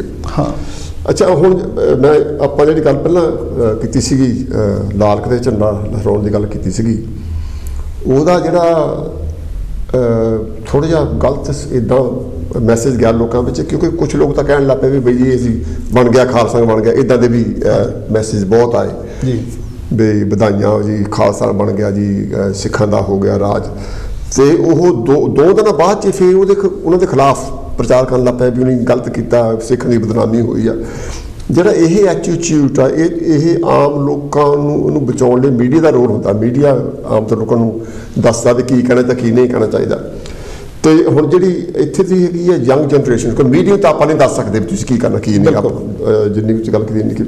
ਜਿਹੜੀ ਆਮ ਜਨਤਾ ਆ ਉਹਨਾਂ ਨੂੰ ਕਿਹੋ ਜਿਹਾ ਰੁਖ, ਇੱਥੇ ਸੜਕਾਂ ਬੰਦ ਕਰ ਦੇਣੀਆਂ ਚਾਹੀਦੀਆਂ ਜਾਂ ਜਿਹੜੇ ਪ੍ਰੋਟੈਸਟ ਵਗੈਰਾ ਇੱਥੇ ਹੋ ਰਹੇ ਆ ਉਹਨਾਂ ਵਿੱਚ ਸਾਨੂੰ ਕਿਹੋ ਜਿਹਾ ਐਟੀਟਿਊਡ ਕਰਨਾ ਚਾਹੀਦਾ? ਹਾਂਜੀ, ਜਿਹੜੀਆਂ ਮੇਰੇ ਖਿਆਲ ਇੱਥੇ ਹੈਗਾ ਹੁਣ ਤੱਕ ਦਾ ਜਿਹੜਾ ਸਾਰੀਆਂ ਆਰਗੇਨਾਈਜੇਸ਼ਨਸ ਨੇ ਮੇਨਲੀ ਜਾਂ ਦੂਸਰਿਆਂ ਇੰਡੀਵਿਜੂਅਲ ਤੌਰ 'ਤੇ ਵੀ ਲੋਕਾਂ ਨੇ ਜਿਹੜਾ ਹੈਗਾ ਉਹ ਬਹੁਤ ਵਧੀਆ ਰੋਲ ਨਿਭਾਇਆ। ਮੈਨੂੰ ਇਹ ਲੱਗਦਾ ਕਿ ਫਾਈਨੈਂਸ਼ੀਅਲੀ ਵੀ ਉਹਨਾਂ ਨੂੰ ਬਹੁਤ ਵੱਡੀ ਮਦਦ ਕੀਤੀ ਹੈਗੀ ਆ, ਮੋਰਲੀ ਵੀ। ਜਿੱਦਾਂ ਇੰਡੀਆ ਦੇ ਵਿੱਚ ਹੁਣ ਸੜਕਾਂ ਰੋਕ ਦਿਓ ਜਾਂ ਰੇਲਾਂ ਰੋਕ ਦਿਓ, ਇੱਥੇ ਵੀ ਸਾਨੂੰ ਉਹ ਐਕਸ਼ਨ ਕਰਨ ਦੀ ਲੋੜ ਹੈ। ਸਾਨੂੰ ਉਹਦਾ ਨਹੀਂ ਹੈਗਾ, ਕਰਕੇ ਸਾਡੇ ਜਿਹੜੇ ਜਿਹਨਾਂ ਮੁਲਕਾਂ 'ਚ ਅਸੀਂ ਰਹਿੰਦੇ ਹਾਂ, ਪਹਿਲੀ ਗੱਲ ਤਾਂ ਇਹ ਹੈਗੀ ਕਿ ਸਾਨੂੰ ਉਹਨਾਂ ਦੇ ਲਾਅ ਆਫ ਦਾ ਲੈਂਡ ਜਿਹੜਾ ਹੈਗਾ ਉਹ ਸਾਨੂੰ ਫੋਲੋ ਕਰਨਾ, ਰਿਸਪੈਕਟ ਕਰਨੀ ਚਾਹੀਦੀ ਹੈ। ਉਹ ਲੋਕਾਂ ਨੇ ਕੀਤੀ ਵੀ ਹੈਗੀ ਆ। ਸੋ ਬਹੁਤ ਵਾਰੀ ਸਾਡੇ ਇੰਟਰਨਲੀ ਵੀ ਗੱਲ ਆਈ ਆ ਕਿ ਅਸੀਂ ਕੀ ਕਰੀਏ, ਜਾ ਕੇ ਅਸੀਂ ਕਰਨਾ ਚਾਹੁੰਦੇ ਸੀ, ਬਹੁਤ ਸਾਰੇ ਸਾਥੀ ਜਿਹੜੇ ਸੀਗੇ ਉਹ ਕੁਛ ਕਰਨਾ ਚਾਹੁੰਦੇ ਸੀ, ਦਿਖਾਉਣਾ ਚਾਹੁੰਦੇ ਸੀ, ਪਰ ਅਸੀਂ ਜਿਹੜੀਆਂ ਕਰੋਨਾ ਦੀਆਂ ਗਾਈਡਲਾਈਨਸ ਹੈਗੀਆਂ ਉਹਨਾਂ ਨੂੰ ਬੜਾ ਸਟ੍ਰਿਕਟਲੀ ਜਿਹੜਾ ਹੈਗਾ ਫੋਲੋ ਕੀਤਾ ਹੈਗਾ। ਜੇ ਕਿਤੇ ਅਸੀਂ ਮੰਨ ਲਓ ਕੋਈ ਛੋਟਾ ਮੋਟਾ ਇਵੈਂਟ ਆਰਗੇਨਾਈਜ਼ ਵੀ ਕੀਤਾ ਹੈਗਾ, ਸੋ ਅਸੀਂ ਮੇਕ ਸ਼ੋਰ ਕੀਤਾ ਹੈਗਾ ਕਿ ਉਹ ਜਿਹੜਾ ਉਹ ਹੋਵੇ। ਸੋ ਇੱਕ ਤਾਂ ਇਹ ਕਿ ਸਾਨੂੰ ਜਿਹੜਾ ਇੱਥੇ ਦਾ ਕਾਨੂੰਨ ਆ ਉਹਨੂੰ ਸਾਨੂੰ ਫੋਲੋ ਕਰਨਾ ਚਾਹੀਦਾ। ਦੂਸਰੀ ਗੱਲ ਇਹ ਹੈਗੀ ਆ ਕਿ ਸਾਨੂੰ ਇਹ ਯਾਦ ਰੱਖਣਾ ਚਾਹੀਦਾ ਕਿ ਅਸੀਂ ਇਸ ਦੇਸ਼ ਦੇ ਵਸਿੰਦੇ ਹਾਂ, ਇਹਦਾ ਆਪਣਾ ਇੱਕ ਪ੍ਰੋਸੈਸ ਸਿਸਟਮ ਹੈਗਾ, ਉਹਦੇ ਦੁਆਰਾ ਵੀ ਅਸੀਂ ਬਹੁਤ ਸਾਰਾ ਜਿਹੜਾ ਕੁਝ ਕਰ ਸਕਦੇ ਹੈਗੇ, ਜਿਵੇਂ ਕਿ ਆਪਣੇ ਐਮਪੀਐਸ ਨੂੰ ਜਿਹੜਾ ਹੈਗਾ ਉਹਨੂੰ ਅਵੇਅਰ ਕਰਨਾ। ਠੀਕ। ਸੋ ਮੈਂ ਤੁਹਾਨੂੰ ਇੱਕ ਛੋਟੀ ਜਿਹੀ ਐਗਜ਼ਾਮਪਲ ਦਿੰਦਾ। ਸਾਡੇ ਲੈਸਟਰ ਤੋਂ ਇੱਕ ਐਮਪੀ ਹੈਗੀ ਆ ਕਲੋਰੀਆ ਬੈਬ। ਠੀਕ। ਉਹਨਾਂ ਨੇ ਫਾਰਮਰਸ ਦੀ ਜਿਹੜੀ ਹੈਗੀ ਉਹ ਸ਼ੁਰੂ ਤੋਂ ਲੈ ਕੇ ਇਸ ਮੂਵਮੈਂਟ ਦੀ ਬੜੀ ਉਹਨਾਂ ਸਪੋਰਟ ਕੀਤੀ ਹੈਗੀ ਆ, ਔਰ ਉਹਨਾਂ ਨੇ ਆਪਣਾ ਇੱਕ ਲੈਟਰ ਲਿਖਿਆ ਇੰਡੀਅਨ ਹਾਈ ਕਮਿਸ਼ਨ ਨੂੰ। ਇੰਡੀਅਨ ਹਾਈ ਕਮਿਸ਼ਨ ਦਾ ਰਿਸਪੌਂਸ ਇਹ ਸੀਗਾ ਕਿ ਨਹੀਂ ਜੀ, ਇਹ ਤਾਂ ਇੱਕ ਸਟੇਟ ਦੇ ਬਹੁਤ ਥੋੜ੍ਹੇ ਜਿਹੇ ਲੋਕ ਜਿਹੜੇ ਹੈਗੇ ਆ ਉਹ ਪ੍ਰੋਟੈਸਟ ਕਰਦੇ ਆ। ਮੈਂ ਤੁਹਾਨੂੰ ਭੇਜਿਆ ਸੀ। ਹਾਂਜੀ, ਪੜ੍ਹਿਆ। ਅੱਛਾ, ਇਹਦੇ ਵਿੱਚ ਹੁਣ ਇਹ ਆ ਕਿ ਅਸੀਂ ਆਪਣੇ ਐਮਪੀਜ਼ ਨੂੰ ਇਹਦੇ ਇਸ਼ੂ ਦੇ ਬਾਰੇ ਚੰਗੀ ਤਰ੍ਹਾਂ ਅਸੀਂ ਜਾਗਰੂਕ ਕਰ ਸਕੀਏ, ਉਹਨਾਂ ਨੂੰ ਕਰ ਸਕੇ ਕਿ ਅਸਲ ਇਸ਼ੂ ਕੀ ਹੈਗਾ। ਸੋ ਜਿਹੜਾ ਇੰਡੀਆ ਗਵਰਨਮੈਂਟ ਦਾ ਰਿਸਪੌਂਸ ਹੈਗਾ ਉਹ ਤਾਂ ਆਫੀਸ਼ੀਅਲ ਰਿਸਪੌਂਸ ਹੋਣਾ, ਪਰ ਜਿਹੜੀ ਉੱਥੇ ਦੀ ਸਿਚੁਏਸ਼ਨ ਹੈਗੀ ਆ ਅਸਲ ਜਿਹੜੀ ਗਰਾਊਂਡ ਲੈਵਲ ਸਿਚੁਏਸ਼ਨ ਹੋ ਰਹੀ ਹੈ, ਗਵਰਨਮੈਂਟ ਹੋਰ ਦੱਸਣਾ। ਹਾਂ, ਸੋ ਇੱਕ ਤਾਂ ਇਹ ਅਸੀਂ ਜਿਹੜਾ ਹੈਗਾ ਉਹ ਕਰ ਸਕਦੇ ਹਾਂ ਕਿ ਜਿਹੜੇ ਜਿੰਨੇ ਵੀ ਰਿਪਰੈਜ਼ੈਂਟੇਟਿਵ ਹੈਗੇ ਆ, ਜਿੱਦਾਂ ਹੁਣ ਸਿੰਦਰ ਹੁਣੀ ਹੈਗੇ ਆ, ਯੂਨੀਅਨ 'ਚ ਕੰਮ ਕਰਦੇ ਹੈਗੇ ਆ, ਜੇ ਤੁਸੀਂ ਕਿਸੇ ਇੱਦਾਂ ਦੇ ਅਦਾਰੇ 'ਚ ਕੰਮ ਕਰਦੇ ਹੈਗੇ ਆ, ਆਪਣੀਆਂ ਯੂਨੀਅਨ ਨੂੰ ਅਵੇਅਰ ਕਰੋ ਕਿ ਬਹੁਤ ਸਾਰੀਆਂ ਯੂਨੀਅਨਾਂ ਸਕਾਟਲੈਂਡ ਦੀਆਂ ਵੀ ਹੈਗੀਆਂ ਜਿਨ੍ਹਾਂ ਨੇ TUC ਨੇ ਲੋਕਾਂ ਦੇ ਵਿੱਚ ਜਿਹੜਾ ਹੈਗਾ ਉਹ ਉਹਨਾਂ ਦੀ ਪਬਲਿਕਲੀ ਉਹਦੀ ਸਪੋਰਟ ਕੀਤੀ ਹੈ। ਸੋ ਸਾਡੇ ਕੋਲ ਇੱਦਾਂ ਦੇ ਬਹੁਤ ਸਾਰੇ ਸਾਧਨ ਜਿਹੜੇ ਹੈਗੇ ਆ, ਸੋ ਅਸੀਂ ਆਪਣਾ ਡੈਮੋਨਸਟ੍ਰੇਸ਼ਨ ਕਰ ਸਕਦੇ ਹਾਂ। ਜੀ ਆਪਣੇ ਕੋਈ ਮਿੰਟ ਤਕਰੀਬਨ 3:30 ਰਹਿ ਗਿਆ। ਸੁਰਿੰਦਰ ਜੀ, ਤੁਸੀਂ ਹੋਰ ਕੁਝ ਇਸ ਮੋਰਚੇ ਦੇ ਸੰਬੰਧ ਵਿੱਚ ਕਹਿਣਾ ਚਾਹੁੰਦੇ ਕੋਈ ਮੈਸੇਜ? ਹਾਂਜੀ, ਅਸੀਂ ਉਹਨਾਂ ਲਈ ਬੈਸਟ ਵਿਸ਼ ਕਰਦੇ ਹਾਂ ਮੋਰਚੇ ਲਈ ਵੀ ਉਹ ਕਾਮਯਾਬ ਹੋਵੇ, ਕਿਉਂਕਿ ਇਹ ਲੋਕਾਂ ਦਾ ਮੋਰਚਾ, ਇਕੱਲੇ ਕਿਸਾਨਾਂ ਦਾ ਨਹੀਂ, ਸਾਰੇ ਆਵਾਮ ਦਾ ਮੋਰਚਾ ਆ। ਤੇ ਸਰਕਾਰਾਂ ਨੂੰ ਅਸੀਂ ਇਹੀ ਅਪੀਲ ਕਰਦੇ ਹਾਂ ਵੀ ਜੇ ਉਹ ਸਹਿਰਦ ਹੋ ਕੇ ਇਹਦਾ ਵੇ ਆਊਟ ਲੱਭਣ, ਤੇ ਇਹ ਲੋਕਾਂ ਦਾ ਵੀ ਫਾਇਦਾ ਤੇ ਸਰਕਾਰਾਂ ਦਾ ਵੀ ਫਾਇਦਾ, ਆਵਾਮ ਦਾ ਵੀ ਫਾਇਦਾ। ਲੋਕਾਂ ਨੂੰ ਲੈ ਕੇ ਪਹਿਲੀ ਤਾਂ ਗੱਲ, ਮੈਂ ਕੋਈ ਸ਼ਾਇਦ ਸਵਾਲ ਨਾ ਤੁਹਾਡੇ ਕੋਲ ਪੁੱਛ ਗਿਆ ਹਾਂ ਤਾਂ ਤੁਸੀਂ ਉਹ ਕਵਰ ਕਰ ਸਕਦੇ ਆ, ਨੰਬਰ 1। ਦੂਸਰੀ ਗੱਲ ਇਹ ਹੈਗੀ ਹੈ ਕਿ ਵੀ ਜਿਹੜੀ ਲੋਕਾਂ ਦੀ ਯੂਨਿਟੀ ਬਣੀ ਆ ਹੁਣ, ਹਾਂਜੀ, ਇਹ ਪਹਿਲਾ ਮੋਰਚਾ ਆ ਜਿਹਦੇ ਵਿੱਚ ਜਾਤ ਪਾਤ ਨੂੰ ਛੱਡ ਕੇ, ਧਰਮ ਨੂੰ ਛੱਡ ਕੇ ਲੋਕ ਇਕੱਠੇ ਹੋ ਕੇ ਜੁੜੇ ਆ। ਪਰ ਇਹ ਵੀ ਚਾਹੀਦਾ ਕਿ ਕੱਲ੍ਹ ਨੂੰ ਅਗਰ ਕਿਸੇ ਗਰੀਬ ਤੇ ਕੋਈ ਮੁਸੀਬਤ ਆਉਂਦੀ ਹੈ ਤਾਂ ਇਹ ਸਾਰੇ ਇਕੱਠੇ ਉਹ ਵੀ ਹੱਲ ਕਰਨ। ਬਿਲਕੁਲ, ਉਹ ਬਣੀ ਰਹਿਣੀ ਚਾਹੀਦੀ ਹੈ। ਇਹਦੇ ਸੰਬੰਧ ਤੁਸੀਂ ਕੁਝ ਦੋ ਲਫ਼ਜ਼ ਕਹੋ, ਜਿਵੇਂ ਆਪਣੇ ਕੋਲ ਹੈਗੇ 2 ਮਿੰਟ। ਹਾਂਜੀ, ਮੈਂ ਤਾਂ ਇਹੀ ਕਹਿਣਾ, ਜਿੱਦਾਂ ਆਪਾਂ ਪਹਿਲਾਂ ਵੀ ਸਵਾਲ ਚੈੱਕ ਕਵਰ ਕੀਤਾ ਸੀ। ਹਾਂਜੀ, ਤੇ ਇਹ ਲੜਾਈ ਦੋ ਉਹਨਾਂ ਗਰੁੱਪਾਂ ਦੀ ਆ, ਉਹਨਾਂ ਧਿਰਾਂ ਦੀ ਆ। ਇੱਕ ਜਿਹਨੇ ਲੁੱਟਿਆ ਜਾਣਾ, ਇੱਕ ਜਿਹੜਾ ਲੁੱਟਣ ਵਾਲਾ। ਜਿਹੜੇ ਲੁੱਟਣ ਵਾਲੇ ਉਹ ਇਕੱਠੇ ਆ, ਜਿਹੜੇ ਅਸੀਂ ਲੁੱਟ ਹੋਣ ਵਾਲੇ ਆ ਅਸੀਂ ਬਿਖਰੇ ਆ। ਸੋ ਮੇਰੀ ਤੁਹਾਡੇ ਸਾਰੇ ਦਰਸ਼ਕਾਂ ਨੂੰ ਇਹੀ ਅਪੀਲ ਹੈਗੀ ਆ ਕਿ ਤੁਹਾਡੀਆਂ ਕੋਈ ਵੀ ਰਿਲੀਜੀਅਸ ਜਿਹੜਾ ਹੈਗਾ ਵਿਸ਼ਵਾਸ ਹੈਗੇ ਆ ਤੁਹਾਡੇ, ਤੁਸੀਂ ਕਿਹੜੇ ਜਾਤ ਨਾਲ ਸੰਬੰਧ ਰੱਖਦੇ ਆ, ਕਿ ਕੋਈ ਵੀ ਹੈਗਾ, ਉਹ ਫਰਕ ਬਹੁਤ ਛੋਟੇ ਰਹਿ ਗਏ। ਠੀਕ ਆ, ਸੋ ਇਸੇ ਕਰਕੇ ਪਰ ਉਹ ਜਿਹੜੇ ਚਾਹੀਦੇ ਆ ਉਹ ਮਿਟਣੇ ਚਾਹੀਦੇ ਆ। ਮੇਰੀ ਦੂਸਰੀ ਗੱਲ ਇਹ ਹੈਗੀ ਕਿ ਜਿਹੜੀ ਇਹ ਆਮ ਗੱਲ ਬਾਹਰ ਆ ਰਹੀ ਹੈਗੀ ਆ ਕਿ ਜਦੋਂ ਖੇਤ ਮਜ਼ਦੂਰਾਂ ਦੀ ਕੋਈ ਸਮੱਸਿਆ ਆਉਂਦੀ ਆ, ਜਿਹੜੀ ਕਿਸਾਨੀ ਆ ਉਹ ਉਹਨਾਂ ਦੀ ਹੈਲਪ ਨਹੀਂ ਕਰਦੀ। ਇਹ ਮੇਰਾ ਖਿਆਲ ਜਿਹੜੀਆਂ ਕਿਸਾਨ ਜਥੇਬੰਦੀਆਂ ਹੈਗੀਆਂ ਉਹਨਾਂ ਨੇ ਵੀ ਇਸ ਗੱਲ ਨੂੰ ਰੀਅਲਾਈਜ਼ ਕੀਤਾ ਹੈਗਾ। ਆਉਣ ਵਾਲੇ ਸਮੇਂ ਦੇ ਵਿੱਚ ਮੇਰੇ ਕਹਿੰਦੇ ਜੇ ਕਿਸਾਨਾਂ ਨੇ ਅੱਜ ਤੱਕ ਖੇਤ ਮਜ਼ਦੂਰਾਂ ਦੀ ਹੈਲਪ ਨਹੀਂ ਕੀਤੀ ਤਾਂ ਖੇਤ ਮਜ਼ਦੂਰਾਂ ਨੂੰ ਮੇਰੀ ਇਹ ਅਪੀਲ ਹੈਗੀ ਆ ਉਸ ਭਾਈਚਾਰੇ ਨੂੰ, ਉਹਨਾਂ ਲੋਕਾਂ ਨੂੰ, ਉਹਨਾਂ ਭੈਣਾਂ ਭਰਾਵਾਂ ਨੂੰ ਕਿ ਉਹ ਇਸ ਗੱਲ ਨੂੰ ਫੜ ਕੇ ਨਾ ਕਹਿਣ ਕਿ ਅਸੀਂ ਹੁਣ ਉਹਨਾਂ ਦੀ ਮਦਦ ਨਹੀਂ ਕਰਨੀ, ਉਹਨਾਂ ਨੇ ਸਾਡੀ ਨਹੀਂ ਕੀਤੀ, ਅਸੀਂ ਉਹਨਾਂ ਦੀ ਨਹੀਂ ਕਰਨੀ, ਕਰਕੇ ਇਸ ਗੱਲ ਤੋਂ ਇਹ ਜਿਹੜਾ ਮੋਰਚਾ ਆ ਇਹ ਸਾਡੇ ਜਿਹੜੇ ਹਿੱਤ ਜਿਹੜੇ ਦਾਅ ਤੇ ਲੱਗੇ ਆ ਉਹ ਬਹੁਤ ਜ਼ਿਆਦਾ ਵੱਡੇ ਆ। ਨਹੀਂ, ਇਸ ਵੇਲੇ ਇਹ ਤਕਰੀਬਨ ਸਾਬਤ ਹੋ ਗਿਆ। ਹਾਂਜੀ, ਕੋਈ ਵੀ ਸਮਾਜ ਪਿੱਛੇ ਨਹੀਂ ਰਿਹਾ। ਬਿਲਕੁਲ ਬਿਲਕੁਲ ਨਹੀਂ, ਚਾਹੇ ਕੋਈ ਅਪਰੀਸ਼ੀਏਟ ਕਰੇ ਚਾਹੇ ਨਾ ਕਰੇਗਾ, ਹਰ ਸਮਾਜ ਨੇ ਆਪਣਾ ਯੋਗਦਾਨ ਪਾਇਆ, ਫਾਈਨੈਂਸ਼ੀਅਲੀ ਵੀ ਹਾਂਜੀ, ਔਰ ਉੱਥੇ ਆਪ ਪਹੁੰਚ ਕੇ ਵੀ। ਸੋ ਮੈਂ ਇੱਕ ਜੀ ਲਾਸਟ ਇਹੀ ਗੱਲ ਕਹਿਣੀ ਆ ਕਿ ਇਸ ਯੂਨਿਟੀ ਤੋਂ ਡਰਦਾ ਜਿਹੜਾ ਹੈਗਾ ਸਰਮਾਏਦਾਰ ਤੇ ਜਿਹੜੀ ਮੋਦੀ ਸਰਕਾਰ ਜਿਹੜੀ ਇੱਕ ਏਜੰਡਾ ਲੈ ਕੇ ਚੱਲੀ ਆ ਉਹ ਇਸੇ ਗੱਲ ਤੋਂ ਡਰਦੀ ਆ ਔਰ ਇਸ ਯੂਨਿਟੀ ਨੇ ਇਹਨੂੰ ਕਾਮਯਾਬ ਕਰਨਾ। ਸੋ ਆਓ ਆਪਾਂ ਸਾਰੇ ਇਕੱਠੇ ਹੋਈਏ ਤਾਂ ਕਿ ਅਸੀਂ ਇਹ ਮੋਰਚੇ ਨੂੰ ਜੇ ਇਹ ਕਾਮਯਾਬ ਹੋਵੇ, ਇੱਥੇ ਨਾ ਹੋਵੇ, ਅਸੀਂ ਇਹ ਮੇਕ ਸ਼ੋਰ ਕਰੀਏ ਕਿ ਇਹ ਜਿਹੜਾ ਮੋਰਚਾ ਹੈਗਾ ਉਹ ਅਸੀਂ ਕਾਮਯਾਬ ਜਿਹੜਾ ਹੈਗਾ ਉਹ ਕਰਨਾ, ਅਸੀਂ ਆਪਣੀ ਇਕੱਠ ਨਾਲ ਕਰਨਾ। ਸੁਰਿੰਦਰ ਬੈਦ ਜੀ, ਤੁਹਾਡਾ ਬਹੁਤ ਬਹੁਤ ਧੰਨਵਾਦ, ਤੁਸੀਂ ਮੇਰੀ ਰਿਕੁਐਸਟ ਨੂੰ ਮੰਨ ਕੇ ਅੱਜ ਸਟੂਡੀਓ 'ਚ ਪਧਾਰੇ ਤੇ ਤੁਹਾਡਾ ਵੀ ਬਹੁਤ ਬਹੁਤ ਧੰਨਵਾਦ ਮਹੇਸ਼ ਜੀ। ਅੱਗੇ ਵਾਸਤੇ ਕਿਸੇ ਹੋਰ ਮਸਲੇ ਲਈ ਆਪਾਂ ਇਕੱਠੇ ਹੁੰਦੇ ਰਹਾਂਗੇ। ਨਵਦੀਪ ਸਿੰਘ ਜੀ, ਤੁਹਾਡਾ ਬਹੁਤ ਬਹੁਤ ਧੰਨਵਾਦ, ਤੁਸੀਂ ਦੂਰੋਂ ਆਏ ਆ, ਤੁਹਾਡਾ ਤਹਿ ਦਿਲ ਤੋਂ ਮੈਂ ਸ਼ੁਕਰੀਆ ਅਦਾ ਕਰਦਾ। ਜਦੋਂ ਮੈਂ ਤੁਹਾਨੂੰ ਰਿਕੁਐਸਟ ਕਰਦਾ ਤੁਸੀਂ ਟਾਈਮ ਕੱਢ ਦਿਓ। ਹਾਂਜੀ, ਇਹ ਬਹੁਤ ਇੱਕ ਦੋਸਤਾਨਾ ਰਿਸ਼ਤਾ ਬਣ ਗਿਆ ਆਪਣਾ। ਬਿਲਕੁਲ, ਆਉਣ ਵਾਲੇ ਟਾਈਮ ਤੇ ਆਪਾਂ ਫਿਰ ਮਿਲਦੇ ਰਹਾਂਗੇ। ਤੁਹਾਡਾ ਬਹੁਤ ਬਹੁਤ ਧੰਨਵਾਦ ਇੱਕ ਵਾਰੀ ਫਿਰ। ਹਾਂਜੀ, ਇਹ ਸੀ ਜੀ ਆਪਣੇ ਦੋ ਸਪੈਸ਼ਲ ਗੈਸਟ ਸੁਰਿੰਦਰ ਵਰਦੀ ਜੀ ਤੇ ਨਵਦੀਪ ਸਿੰਘ ਜੀ, ਜਿਨ੍ਹਾਂ ਨੇ ਮੋਰਚੇ ਦੀ ਅਪ ਟੂ ਡੇਟ ਜਿਹੜੀ ਸਿਚੁਏਸ਼ਨ ਬਾਰੇ ਆਪਾਂ ਗੱਲਬਾਤ ਕੀਤੀ ਤੇ ਅਸੀਂ ਸਿਰਫ ਤੁਹਾਡੇ ਤੱਕ ਵਿਚਾਰ ਪਹੁੰਚਾਉਣੇ ਹੁੰਦੇ ਆ। ਸਾਡਾ ਮਕਸਦ ਨਾ ਤਾਂ ਕਿਸੇ ਨੂੰ ਹੱਲਾਸ਼ੇਰੀ ਦੇਣਾ ਹੁੰਦਾ, ਨਾ ਕਿਸੇ ਨੂੰ ਗਰਾਊਂਡ ਦੀ ਹੁੰਦੀ ਆ, ਕਿ ਅਸੀਂ ਆਪਣੇ ਵਿਚਾਰ ਇਸ ਤਰ੍ਹਾਂ ਪੇਸ਼ ਕਰਨੇ ਹੁੰਦੇ ਆ ਕਿ ਵੀ ਲੋਕਾਂ ਨੂੰ ਸਹੀ ਜਿਹੜੀ ਪਿਕਚਰ ਹੈਗੀ ਉਹ ਪਤਾ ਲੱਗੇ ਤੇ ਸਹੀ ਪਿਕਚਰ ਦੱਸਣ ਵਾਸਤੇ ਤੁਹਾਨੂੰ ਕਾਫੀ ਜਾਣਕਾਰੀ ਦੀ ਲੋੜ ਪੈਂਦੀ ਆ ਤੇ ਉਹ ਜਿਹੜੀ ਜਾਣਕਾਰੀ ਹੈਗੀ ਆ ਉਹ ਆਪਾਂ ਅਖਬਾਰਾਂ ਤੋਂ ਲੈ ਕੇ ਜੋ ਵੀ ਮੀਡੀਆ 'ਚ ਆ ਰਿਹਾ ਉਹ ਤੋਂ, ਜਾਂ ਜੋ ਅੱਜ ਕੱਲ੍ਹ ਤਾਂ ਸਿਸਟਮ ਬੜਾ ਆਸਾਨ ਹੋ ਗਿਆ, ਜਿੱਥੇ ਕੋਈ ਹਾਦਸਾ ਹੋ ਰਿਹਾ, ਜਿੱਥੇ ਕੋਈ ਮੋਰਚਾ ਚੱਲ ਰਿਹਾ, ਉੱਥੋਂ ਲੋਕ ਲਾਈਵ ਤੁਹਾਨੂੰ ਦੱਸਦੇ ਦੇ ਆ, ਤੁਸੀਂ ਖੁਦ ਦੇਖ ਲਓ। ਤਾਂ ਜਿਹੜੀ ਸਿਚੁਏਸ਼ਨ ਆ ਉਹ ਤੋਂ ਕਾਫੀ ਕੁਝ ਆਪਾਂ ਨੂੰ ਸਿੱਖਣ ਨੂੰ ਮਿਲਦਾ ਤੇ ਅਸੀਂ ਕੋਸ਼ਿਸ਼ ਕੀਤੀ ਆ ਜਿੰਨੀ ਕੁ ਅਸੀਂ ਜਾਣਕਾਰੀ ਪ੍ਰਾਪਤ ਕਰ ਸਕੇ ਤੁਹਾਡੇ ਤੱਕ ਪਹੁੰਚਾਉਣ ਦੀ। ਤੇ ਬਾਕੀ ਤੁਹਾਡਾ ਬਹੁਤ ਬਹੁਤ ਧੰਨਵਾਦ। ਆਪਾਂ ਮਿਲਾਂਗੇ ਅਗਲੇ ਪ੍ਰੋਗਰਾਮ ਵਿੱਚ। ਅੱਜ ਦੇ ਪ੍ਰੋਗਰਾਮ ਸਾਨੂੰ ਇੱਥੇ ਦਿਓ ਇਜਾਜ਼ਤ ਤੇ ਤੁਸੀਂ ਸਪੈਸ਼ਲ ਗੈਸਟ ਪ੍ਰੋਗਰਾਮ ਦੇਖਦੇ ਰਹੋ ਔਰ ਇਹਦੀ ਜਿਹੜੀ ਫੀਡਬੈਕ ਉਹ ਜ਼ਰੂਰ ਕਰਿਆ ਕਰੋ। ਤੁਹਾਡੀ ਫੀਡਬੈਕ ਨਾਲ ਸਾਨੂੰ ਕਾਫੀ ਹੱਲਾਸ਼ੇਰੀ ਮਿਲਦੀ ਆ ਔਰ ਇਹ ਵੀ ਸਾਨੂੰ ਤੁਹਾਡੇ ਕੋਲੋਂ ਪਤਾ ਲੱਗਦਾ ਵੀ ਕਿੱਥੇ ਸਾਨੂੰ ਤਬਦੀਲੀ ਕਰਨ ਦੀ ਲੋੜ ਆ। ਬਾਕੀ ਮਿਲਣਾ ਅਗਲੇ ਹਫਤੇ। ਜੈ ਗੁਰਦੇਵ, ਜੈ ਭੀਮ, ਨੋ ਬਧਾਈ।